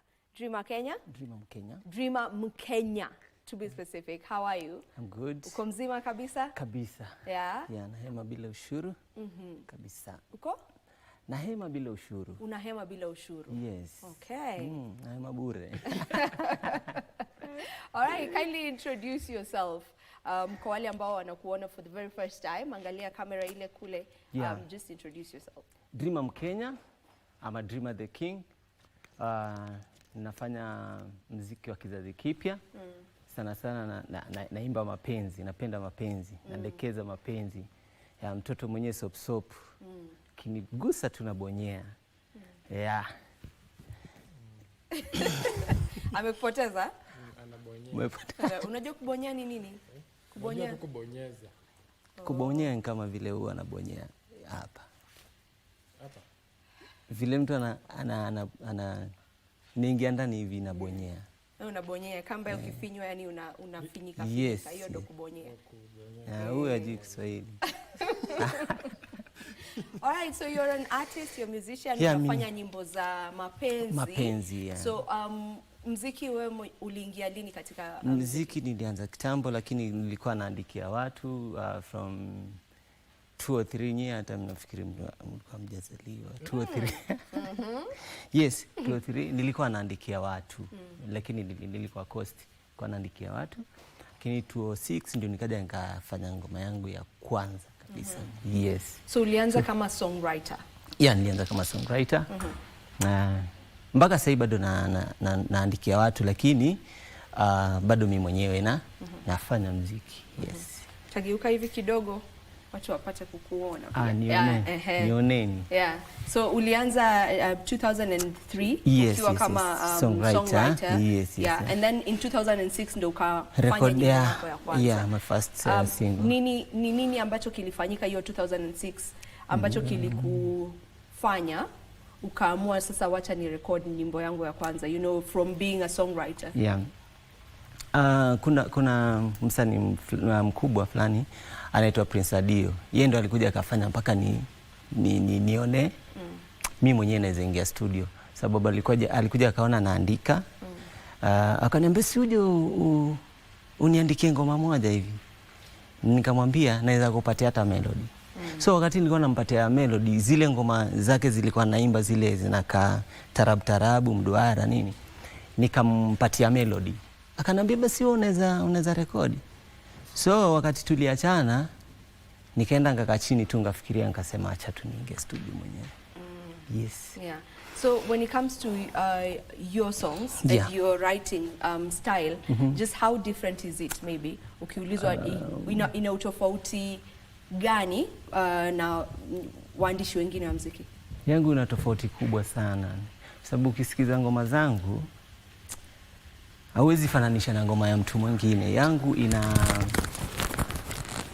iko na flavor ya Kiafrika ndio, lakini kuna ile unajua huyu mtu yani niko tofauti kabisa. Kabisa. Huwezi sema anaimba sijui kama sijui Alikiba sijui nani, hapana. Niko tofauti, nimemix flavor tofauti.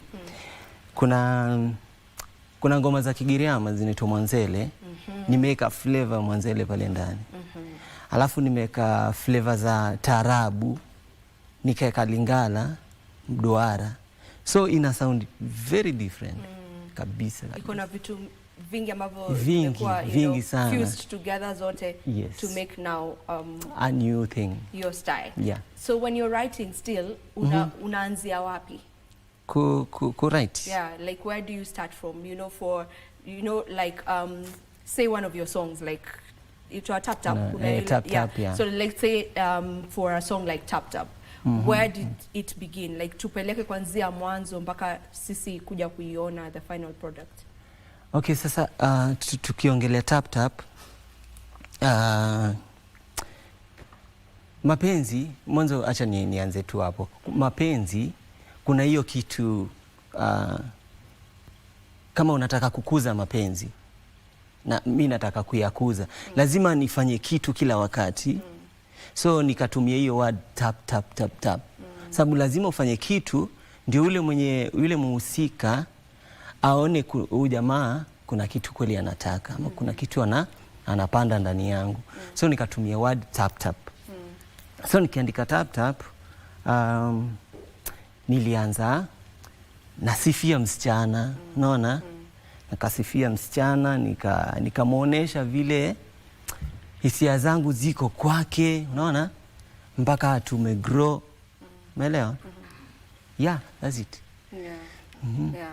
All right, so DJ, you have his song. We get to listen to it alafu turudi tumalize. Tap tap. All right. Yes, tap tap. Umenipa masham, umenifanya teta, mapenzi lako mama, linanipa masham, ulipobonyeza ongeza, usiachilie, maana penzi lako guru, umenipa mashamsham mama. Ama kama ulienda kwa mganga, basi ongeza mbolea ili nizidi kunogewa. Ama hirizi ulopewa na mganga, baby anza kuitafuta, mami anza kuitafuta mama. Alright, and that is Tap Tap.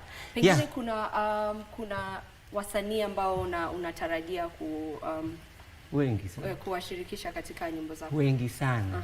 Hata wale ambao nimewaandikia, kuna wenye wameuliza kama tunaweza fanya, lakini nikaona muda wangu wa kufanya collaborations haujafika bado.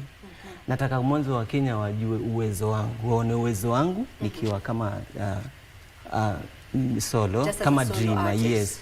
Waone uwezo wangu mwanzo kabla nianze kushirikisha wasanii wengine, kwa sababu wenye nimeandikia ni wakubwa. Wenye ni wadogo hata hawaja rekodi hizo ngoma nimeandikia, lakini wenye nimeandikia wamefanya hizo ngoma zimekuwa kubwa sana, ni wakubwa, ni wasanii wakubwa. Are you open to mention some of the artists ambao umeandikia? Au uwezi mliandika NDA, non-disclosure? Kabisa. Okay. Siwezi wataja. Wengi sana mnafanya nao ma interviews hapa. Lakini siwezi wataja.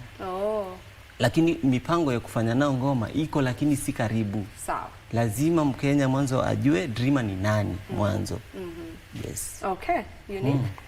So ukishaandikia msee ngoma, alafu hiyo ngoma i blow up. Have you ever ushaandika ngoma yenyewe mwenyewe maybe umeproduce ukaona mimi mwenyewe siwezi how can I put it? Kuifanya iwe kubwa ama ikuwe kubwa. So kuifanya ikuwe kubwa ukasema wacha nipatie mtu mwingine aifanye other than you. Kwa uwezo wangu nilionao, kila ngoma ninofanya mimi huwa ni kubwa. Sema tu watu wenye wananijua ni kidogo, unaelewa? Lakini ngoma ninazofanya mimi ni ngoma kubwa, ngoma zenye hata ukisikiza Tap Tap si ngoma ndogo. Ni ngoma yenyewe unaweza isikiza kila wakati.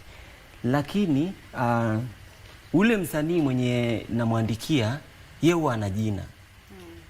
Unaelewa? Ana jina kubwa ambao sasa akifanya hiyo ngoma mimi najua ni kubwa, lakini yeye kwa sababu ni mkubwa inakuwa kubwa zaidi. Unaona? Lakini uwezo huo niko nao. Kama ningekuwa pia mimi niko na jina kama yeye, basi niko na uwezo mkubwa sana. Elewa? So kuna ile ushawaandika ukaimba ukarecord ukapatia msee bado na irekodi, alafu msanii anakuja anapandisha vocal zake juu ya vocal zangu. Umeelewa? Mimi nimerekodi ngoma kama Tap Tap hii, niko studio nimerekodi, nimefanya mwanzo mpaka mwisho, mpaka backups. Alafu msanii huyo mwenye anataka melodies pia zangu, yeye anakuja anaweka vocal zake juu ya zangu. Alafu zangu zitolewe. Umeelewa? So amepata kitu rahisi. So now as we finish off this interview, I would love to understand, just trying to understand the songwriting business in Kenya. So ukimwandikia mtu nyimbo, right? Tumesema you work with even very notable artists from this country. So tuseme umemwandikia one of the biggest artists, right? Or whichever artist. Umemwandikia nyimbo. Alafu now where do you go from there? So of course umesema you can't really mention, ukiwa umeandikia mtu hiyo ni siri yako na yeye. But now wewe unalipwa vipi? Unalipwa one off, like anakupatia pesa one off mmemalizana, ama it's something you get money from it over and over? Wako tofauti. Kuna wale wako na kipato kizuri na wale wenye wako hohehahe pia. So nimeelewa. Kuna mtu mwenye sieti na si dharau kipato cha mtu ndio. Lakini ako na kitu kidogo. So ni huyo tunaelewana, tunamalizana hapa, yeye ende na shughuli zake. Alafu kuna ule mwenye yeye anaona kabisa in future hiki kitu jamaa ananipatia ni kikubwa sana. Na nikisema namalizana naye hapa, kuna watu wana roho nzuri. Nikisema namalizana naye hapa nimpatie kama ni 10,000 hapa huyu, nitakuwa nimemdhulumu. So tunaelewana, mimi nitakuwa nakupatia percentage. Kila mwisho wa mwezi ama baada ya miezi siku kadhaa nitakuwa nakupatia kitu fulani. Okay. Umeelewa? Alright. Lakini kuna wale namalizana nao hapo hata majina yake nasahau, anaenda. Sababu yuko hohehahe pia kama mimi.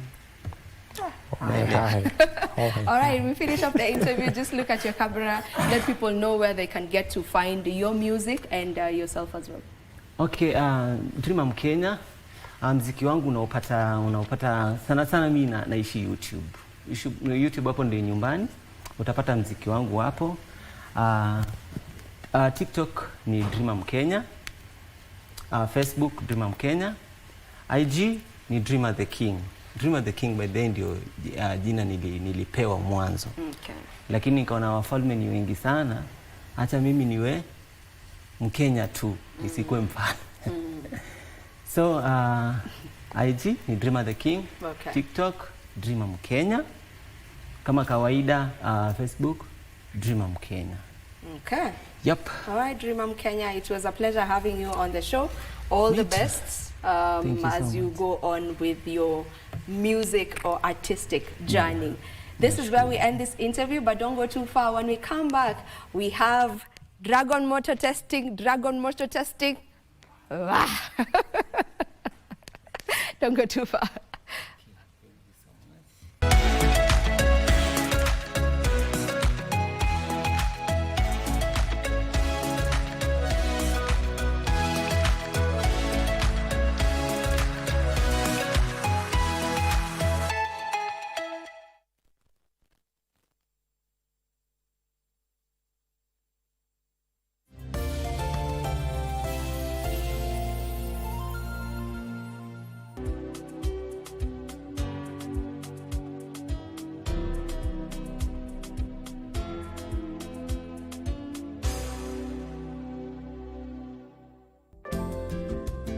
Stop being sarcastic. This kind of excessive praise is cruel. Did you see Miss Leo's face? I'm just getting a divorce. I'm just getting a divorce as an older woman. Do they all think that Lao Xue abandoned me? Why can't it be that I abandoned him? I understand it now. In the end, life is either endure or strive. Enduring in the end still requires striving. Overtime? Overtime is good. What does it have to do with you?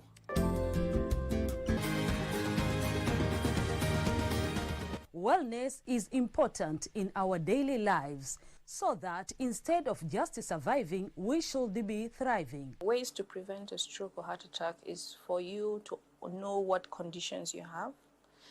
By regular checkup, people don't know they have hypertension, they don't know they have diabetes. I was pre-diabetic.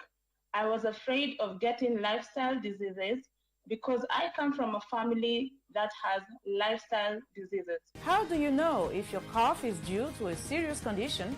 We'll have some answers. Stay well and strive to make every day a healthy day.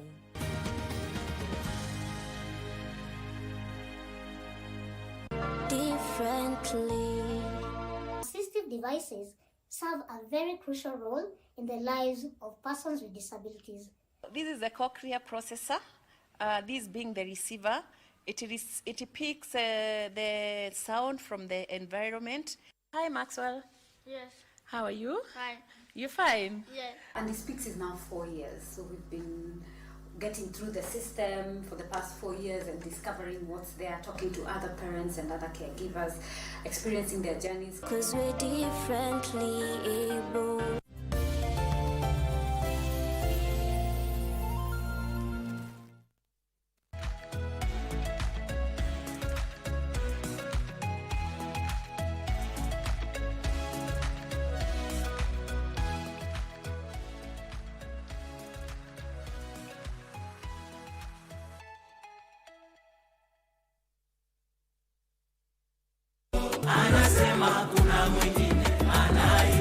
We have a Steve Simple Boy as well as Machabe with us in studio right now. Steve, kama kuna sauti imetrend saizi ni hiyo Dragon Motor Testing. Wow. Wapi moto? Moto zio. Moto iko ile tu bado. Sasa ni asubuhi. Japata chamza Kenya. Moto huwa inakuja after take breakfast nini. Kwa hivyo makosa ni yetu tutakupa chai. Lakini haina shida. Next time. Lakini niulize hata before we start off like with the introduction and all. Like wewe unatoa wapi hizi vitu? Like where do they come from? Like all of a sudden tu unasemanga something and it's going to trend. Steve, are you a comedian, Steve?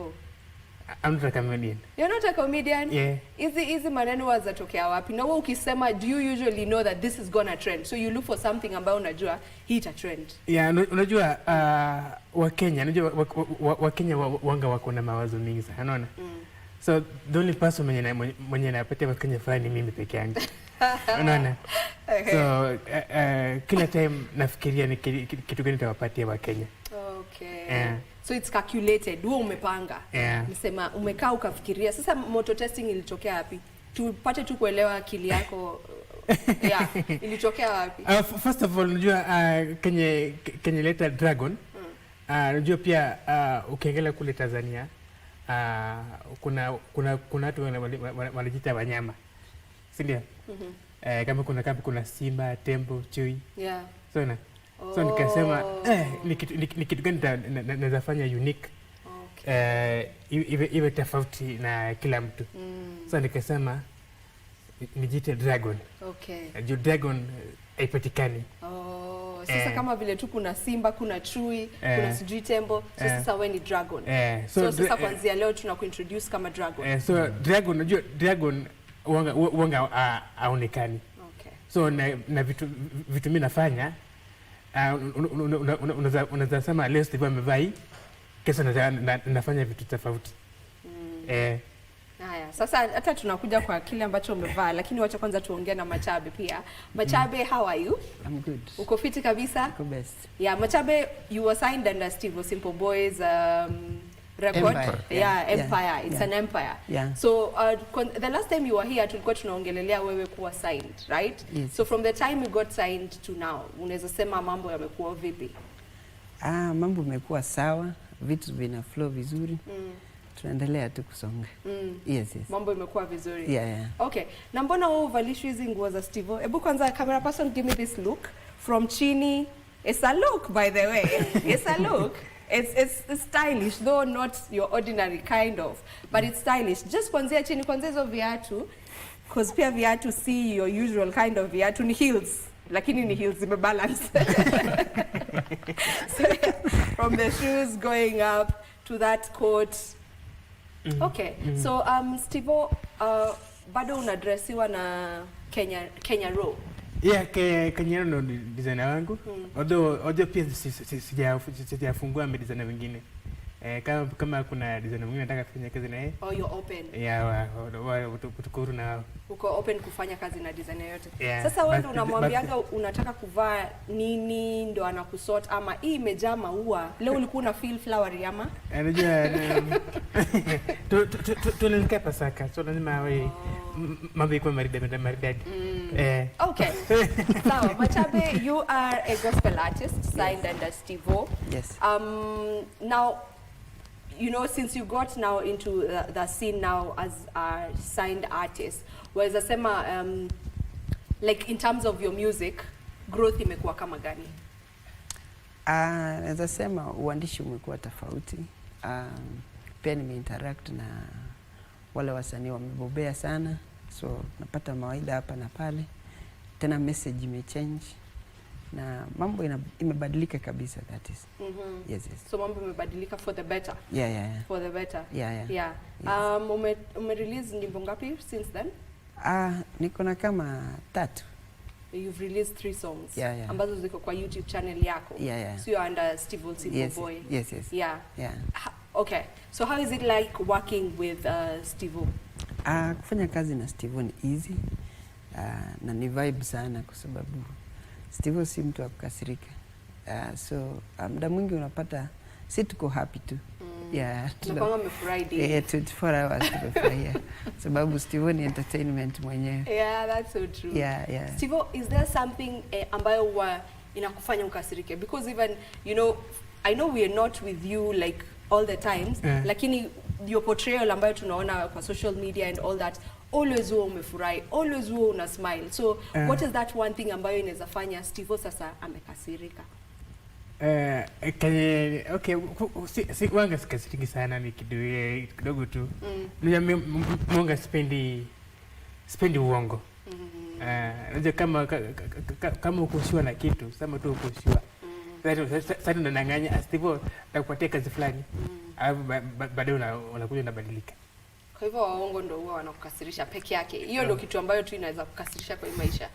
Mtu ambaye amekudanganya. Yeah. Okay, ulikuwa katika Bongo Search. It's a program in Tanzania. Ni kama vile huwa kuna the likes of Tusker Project Fame. Yani ni program ambayo inatafuta wasanii, right? So you went for the Bongo Talent Search. Yeah. Nini ilifanya uamue kwenda Talent Search huko Tanzania? First of all, walikuja kwa Kenya by the way. Oh, walikuwa wamekuja Kenya. So they were searching for talent also in Kenya. Ukaenda. Sasa mimi, okay, hata ukiangalia kwa majaji walikuwa sema Mama Steve ni msanii mkubwa. Nini amefanya hapa naona? But mwenye alikuwa amenilipa hapa alikuwa amesema alikuwa amenilipa nikuje tu appearance. Leo watu wanatuchezea akili sasa. Because for us as we are watching tunaona you've gone for the competition. Pia wewe unataka uchaguliwe as the Bongo star, you know. Na niko Kenya. Hata si ati Kenya na pia you already known. Like I don't know, Steve, you are known. If there's one person who's known, Steve is known.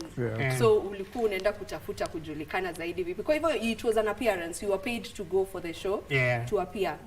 All right. Okay. That's all you need. Hey, I feel played. Now, my question goes to Machabi and Steve.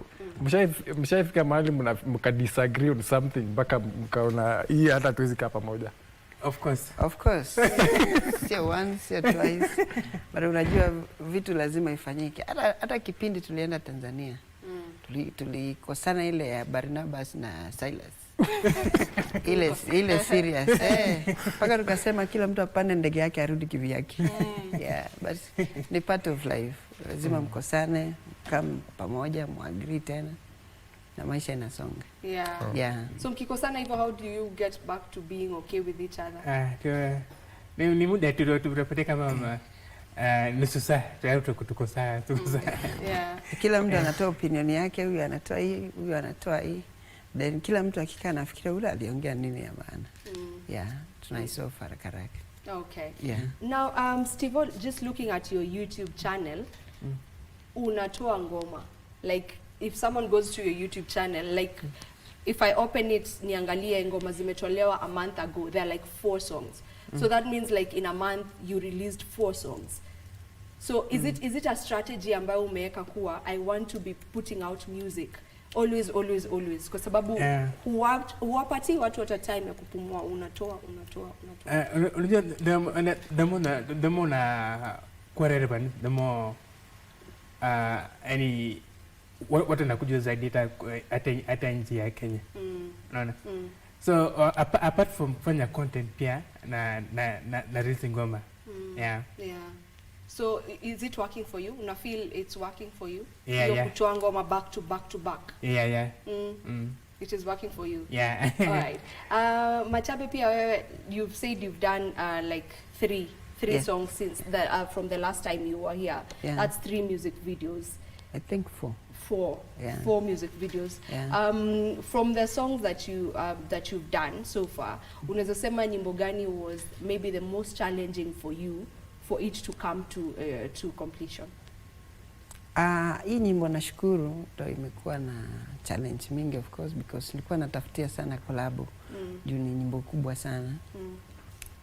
But Mungu alitenda tu. Akasema toa zako tu kwanza. So na mimi nikasema wacha ni release tu. Because at the end of the day si collab inaweza fanya mtu kwe uko juu. Ni message unapeana uko nje. So getting a collab is hard. Sio hard sana, but what I believe ni collab iwezi kufanya ukue famous. But your good message inaweza kufanya ukwe famous. Yes. Yeah. Yes. But now since wewe uko under a management, si bosi angekutafutia collabo? Collabo nishafanya mingi, hata Tanzania tumefanya. Ni vile bado hazijakuwa release. Mimi mwenyewe ndo na feel bado sihitaji kurelease collabo. Nahitaji kutoa singles kwanza. Yeah. Hata bosi mwenyewe alisema same. Okay. Yeah. So Steve, that's something that's how you work. Like una feel hakuna haja ya mtu kwanza kutoa collaboration like someone like him because bado sema hajajulikana vizuri kwenye industry. You feel it's better yeye kufanya solo projects kwanza before aanze kufanya collaborations ambazo solo projects. Unajua pia ukifanya collab na msanii mkubwa waga atakufunika. So the better to solo projects kwanza. Alafu mambo kijipa collab inapatikana. Yeah. Wewe nawe collaborations? Collab ziko mingi zinakuja. Kuna zile ambazo ziko in the works? Yeah. Yeah. Kenya, Tanzania? Kenya, Tanzania. Kenya, Tanzania. Yeah. Wa Kenya, collaboration ya Kenya na pia collaboration ya Tanzania. Yeah. Ziko. Waweza kutueleza ni kina nani hao? Wacha tu, hii surprise. Tungoje. Tungoje tu utatuelezea. All right, and I've also seen both of you, you know, on both your channels unafanya kuna like you do the behind the scenes. Ya ngoma ambazo mmetoa. You release a song and then after a while mnaeka the behind the scenes of the song. Maybe mbona mliamua mtakuwa mnaonyesha mnafanya like is it changing anything for you? Unajua pia kuna YouTube mbili, kuna ya muziki, alafu kuna cinema na Simple Boy. So pale tunaweka behind the scene ama vitu mtu tunafanya tunaweka pale kwa cinema na Simple Boy ili watu wajue vile vitu kuna inanga. Just watu tu wapate kuelewa what you go through ndo ngoma ikuje kuwa vile iko, yani una take through those steps tunaona how things were working. All right, kuna ngoma the song that you're promoting right now inaitwa Walimwengu, right? It's the newest song, so unaweza kutueleza tu kuhusu Walimwengu? Okay, Walimwengu unajua dunia imechafuka. Na wetu wapende ukweli. Kila mara unapata uongo imejaa, watu zingatii. Katika hii ngoma ukiangalia once hii ngoma nimeongelea kuhusu upande mbili. Wanaume na wasichana. Unaona? Unapata mwanaume kama kwa mfano kama DJ Unique. Lazima ungetumia mimi hiyo. Nilisema mfano. Nisema unafanya ni mfano. Sawa, mfano. Sema DJ Unique sasa amepata kabinti flying fly ndio. Amenenga binti kwamba anampenda. Anampatia 10,000 ama tubajia. Si demo mkubali. Alafu baadaye demo anajutia kwa nini nilifanya hivyo. Okay. So hiyo ndo story ya Walimwengu. All right. So unaweza kuwaelezea watu watapata kuiwatch wapi? Machabe pia you can also tell us where to find your newer songs.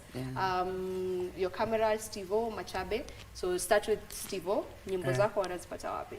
Ngoma zangu unapata kwa YouTube ya Stevo Simple Boy 8.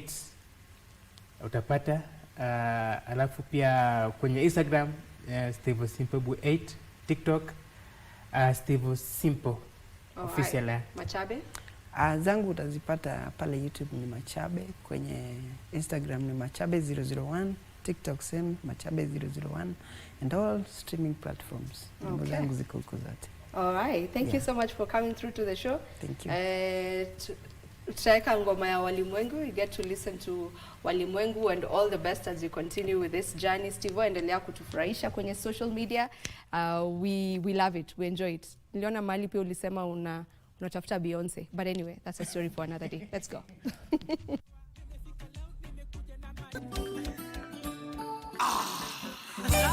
Watoto wa Mlokole.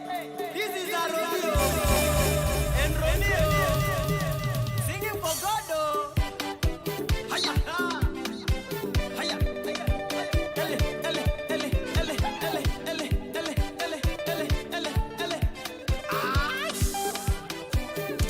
Haya. Oh, please, Papa, forgive them. They've gone astray. Please, Papa, forgive them. I remember them.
our last interview of the day right here on Entertainment Thursday, and I'm also excited for this one.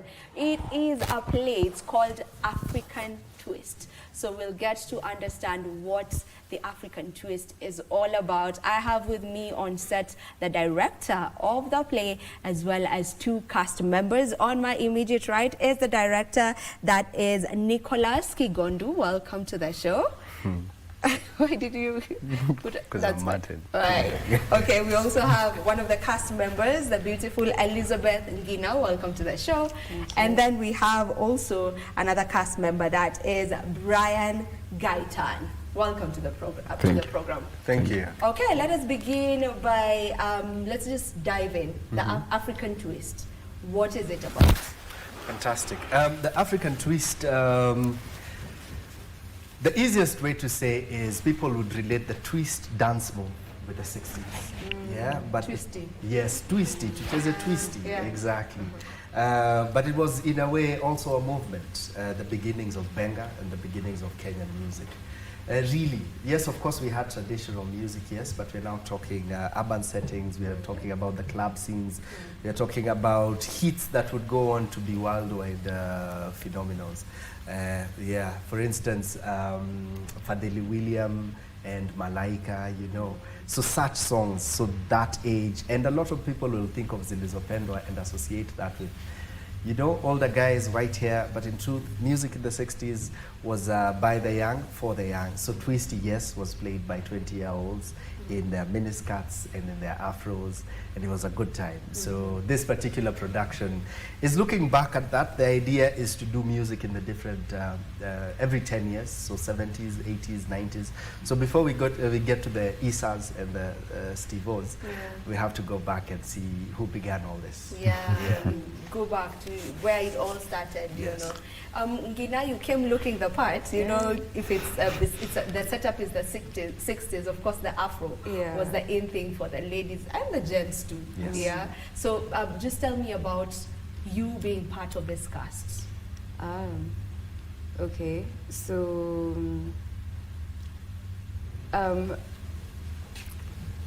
it is, first of all, let me just say, it is such a beautiful experience to be part of the African Twist, looking at it from the perspective of being a Gen Z in this time and taking a peek at the 60s. So I tried to look for the correlation between now and then, and I've realized the more things are changing, the more they remain the same.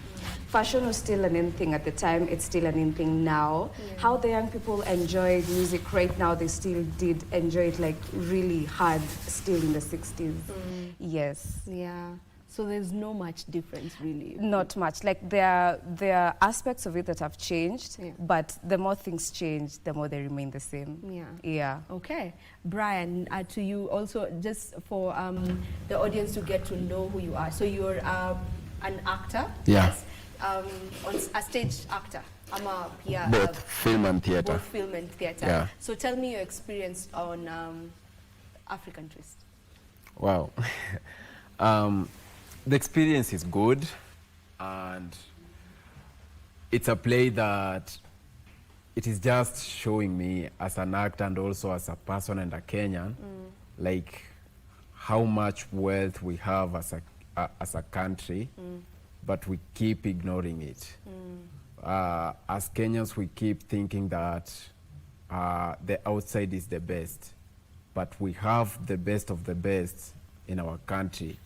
But because of all sorts of things, we keep getting convinced that what is coming from outside is the best. Because when you look at, I'm trying not to give spoilers, but when you look at the play, it's inspired by real life stories.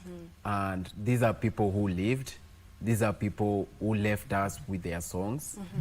And when you listen to a song that was recorded by a Kenyan in Kenya in the 1960s, and in those days we didn't have things like Instagram or whatever, but it managed to shoot all the way to Europe, all the way to America. And at that time, there's no other country that was managing to do that. You're like, wait a minute. we are the ones who are just downplaying ourselves, just seeing ourselves as not good. Yeah. But the African twist has made me realize that we are the best. We're good enough. We are good enough. We got this. We got this. I love that. Yeah. So now, to you, it's a play with music. So would you call it a musical, or is there a difference between a musical and a play with music? Definitely, there is a difference. The biggest difference between the two is when it's a musical, the music is moving the plot forward. Meaning the lyric of the music is, say, for instance, there's been this recent musical around Christmas. The green and the pink and the witches and what is that? Grinch? Is it the Grinch? There's the Cynthia Erivo one. Oh, okay.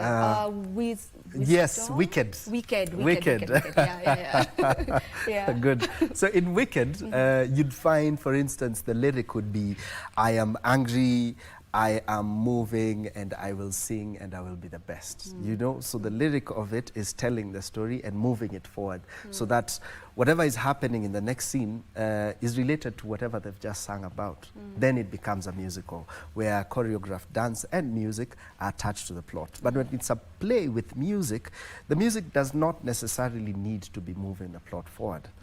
So for instance, this particular one, we focus a bit around the controversy of the song Malaika. The world, even if you Google right now, you'll see that it is attributed to someone in Tanzania, but that's not the truth. They have a Kenyan writer who wrote and sang this. Oh, it's attributed to someone in Tanzania? Yes, yes. And a lot of people would think this is true, especially because it's actually Mariam Makeba who said this, but she got the information wrong from Tomboya. And the play will look into this, and so we'll have moments where we'll sing this song and other songs, but they don't necessarily need to be attached to the moving of the plot forward in that very scene. The whole thing is set in a bar, and so in the bar, there's music in the background because these guys weren't doing concerts of like 30, 40,000 people. They were moving around in, like what Mugidi is doing now. Like it's big in Kisumu, it's big in Eldoret, where you go, you have singers moving around just playing benga. So yeah, so that is what we are focusing on, the story around the music. Then it becomes a play with music. Okay. Yeah. So what role do you play in the play? I play the role of a lady called Zambi. She's one of the part of the elites of the times, like a daughter of the elites of the time who really love the arts. So she's all about music and like trying the diverse kinds of the time. So as much as she enjoys benga, she also enjoys like more diverse international music. Yes. Yeah. How about you, Brian? What role do you play, and what's the most exciting thing for you on that role? I'm playing Jack Sigonia, and I just love the human part of him. He's a man struggling to get back to spoilers. But I love the human part of him. Like, he's so human. His struggles are so human, and his needs are very human. And I love that. You love that, that about that character. What do you love most about yours? I love how expressive she is, like how she, like say for her, dressing is not just any other dress, it's a statement. I love how she, because I do understand it's a character who has in her own right been through quite much and is not the most conventional person at the time. So she's a person, if people are dressing a certain way, she expresses herself through fashion mostly. Yeah, I love that about her. Yeah. Okay. So how was it like directing this show? How different is it from the shows that you've directed? Because you're not new to the scene. You've been doing that. So what is unique about this one? The most unique thing about it is it's not a straight play, meaning no music, heavy on dialogue. It is not that. and it's not a musical, so it's smack in the middle, where we have music in there, we have dance in there, and we have a lot of dialogue. Number one, working with, I wouldn't call them new, but most of them have fairly 5-6 years in the game. Some a year, 2 years, even less. So one, working with a cast that is super talented, but also very new, quote unquote. That is different. Two, we're also working with a first-time playwright, meaning I also had to come on board for script consultation. And the writer is prolific at everything else but that. Yeah, so they are prolific, creative activist. Paul Kelemba, known as Mado. So we know Mado from the cartoons. Yeah, he's a cartoonist. And he has a very, very polished point of view as that. And he brings that wit and that style into his writing as well. So that is new as well, because now you have a very strong point of view that you sort of guide towards the vision they had, or even bigger. And number three, it's based on a friendship of a couple of governments. So the Germans and the French are supporting it because they are celebrating their Friendship Day. So years ago in the 60s, right around 10 years thereabout after the Second World War, we had countries across the world just shaking hands and saying, you know what, we're good now. So because of that, they sort of celebrate every 22nd of February, which was yesterday, that friendship. Yeah, it's called January. January. Yeah. Oh yeah, I'm thinking of Valentine's. Yeah, so every January. So yeah, it's part of that, part of just saying, yeah, let's celebrate friendship of nations, especially now, especially with the new leaderships around the world. So yes, so these three things, collaboration and friendship of countries, a new team, quote unquote, and the second one was the merger of the music and the air, but also a new sort of playwright. Yes. Okay. Without giving away too much, you know, so that people will come watch it, you know, and not feel like, okay, we've already known everything that's going to happen in the play. Without giving away too much, what's your best scene of the play? My best scene? Yeah. I think any scene where we get to sing, because we get to dance a lot, to sing a lot, to just enjoy the music, because in those scenes they bring about like how the vibe was in the like if you go and like say on YouTube and see maybe like something that they recorded at the time, there are scenes that bring that exact vibe in the play. Those are my favorites. Yeah. Yeah. Is this something that you would advise also? Okay, who are your target audience? Yeah. Because I'm thinking if maybe my mother comes to watch the play, it will be a nostalgic moment, maybe, because if what she's saying goes, you know, like it's a feel of how things were. So maybe, yeah? Oh, target audience. Yeah. You're very right. Yeah. So we are targeting, one, the younger generation, but also two, the older generation. The older generation is, it's a throwback time. We remember those words, like when Mambo Motela was young and, you know, and all out here. But on the other side, the youngins who have no idea where this music came from. Most of these musical references we hear from Bien and Sauti Sol, we're like, oh, that's such a killer hook. But then, kumbe it's a Zilizopendwa song. So it's good for them to also see where it all began. Okay. Yeah. Okay, for you, Brian, which is your favorite beat? Like favorite scene? Scene is the word.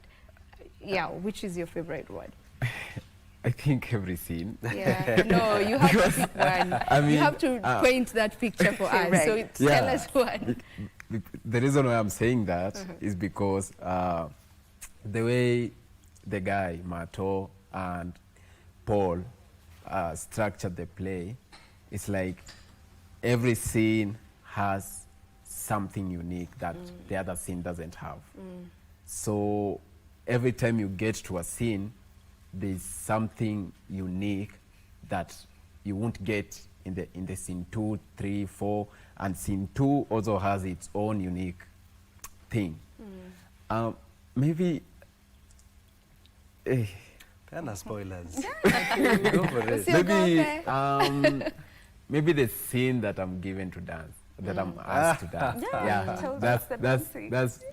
That might be my your favorite. Yeah. Because you're not really a dancer, or because you enjoy dancing? Because I'm not a dancer. So it was. And because it's also, as I said, this character I'm playing, it's most of the things he's doing are things that we human beings do. There are things that he's chasing. There are struggles he's trying to deal with. There are needs, and given a chance to stand in front of people and dance and be appreciated is something that he has been looking for. Yeah. Okay. What a spoiler. And also, Vivian, to add on the target audience, I feel like for everybody who's Kenyan, that's part of their history. Yeah. So I feel like every Kenyan is a target audience. Yeah. So it cuts across. As long as you're Kenyan, you'll enjoy it. Yeah. It's one of those things that it's until you see it and you're like, whoa, I didn't think I wanted this. But once you watch it, you're like, yeah, I'm glad I did. Yeah, it's one of those things. Because the way Mato said, it's a play that to us, it looks like it's for the old people, but the characters that are in the play are young people. And it's a story about the young people of 60s. So it's a play that reminds those who are in their 60s, 70s, it reminds them their 20s and their 30s and their teens. And even the young ones of today, when they come, they will get to see that, oh, it's not an old man with some gray hair in front of him, with a microphone, with a guitar. No, it's not that. It's a young man who's trying to find a living through music. Okay. Yeah. All right, we need to wind up this interview, but before we do, I'm sure maybe there's a young person or several young people who are watching right now, and they know they're good at acting, but they never get these gigs.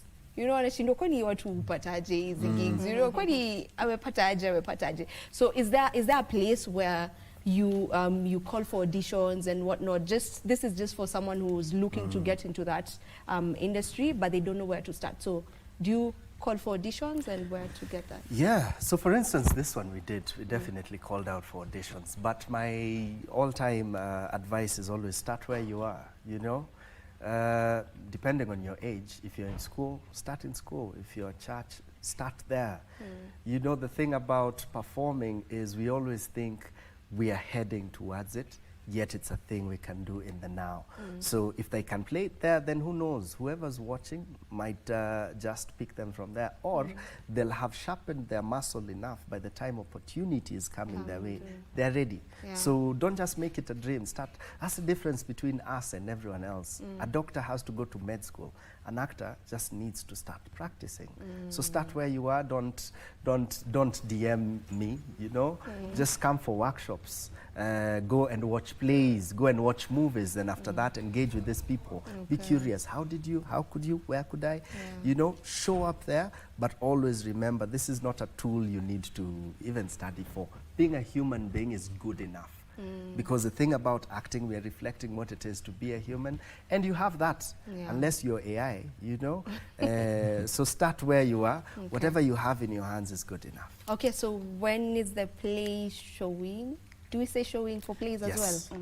Amazing. Yeah. So when is the play showing? Where? Just give the details. Okay. First of all, the play. The play. I can also pray after this. Thank you very much. You can make it a priority.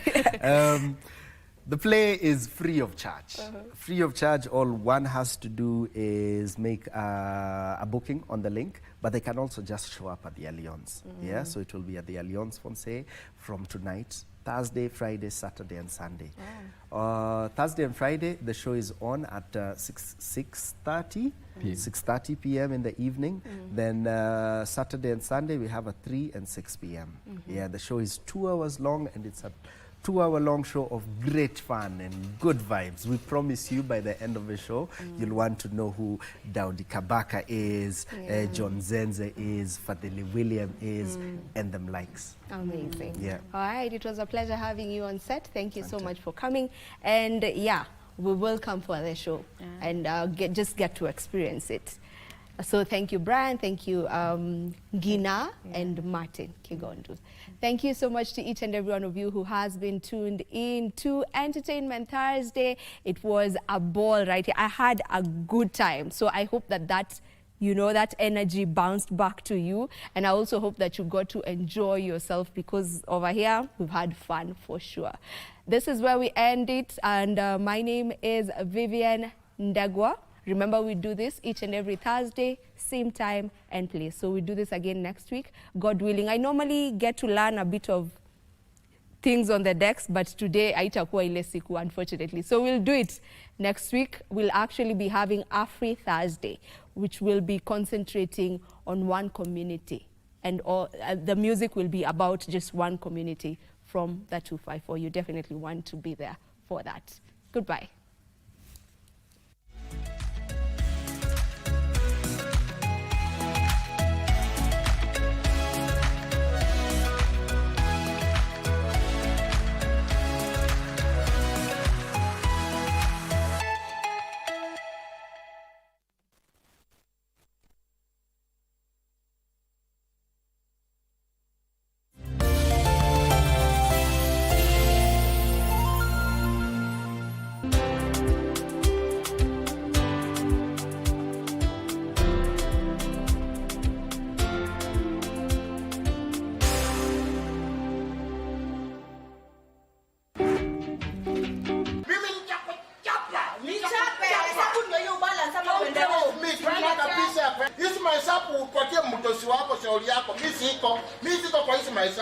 Unataka nitopoe siri? Nitopoe? Siri gani? Nitopoe. Na si useme basi. Wewe anatumia jumba ya wenyewe ya biashara kufanya biashara yako. Mwenyewe anaenda hasara. Watu ni jumba ya wenyewe. Sababu si wewe analipa rent.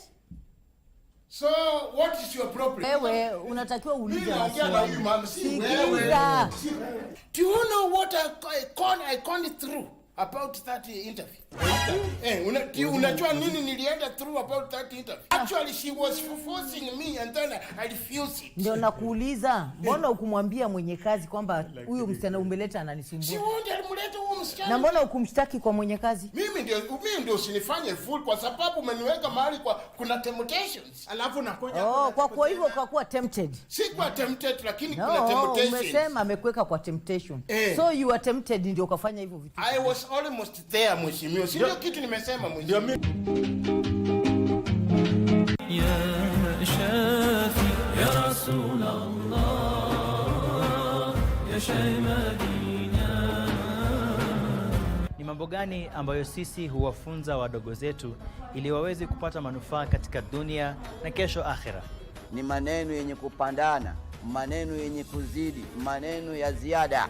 Ni neno moja lakini ina uwingi wake, ina faida mingi ndani yake. Ni hadishi kwa yale nilosikia.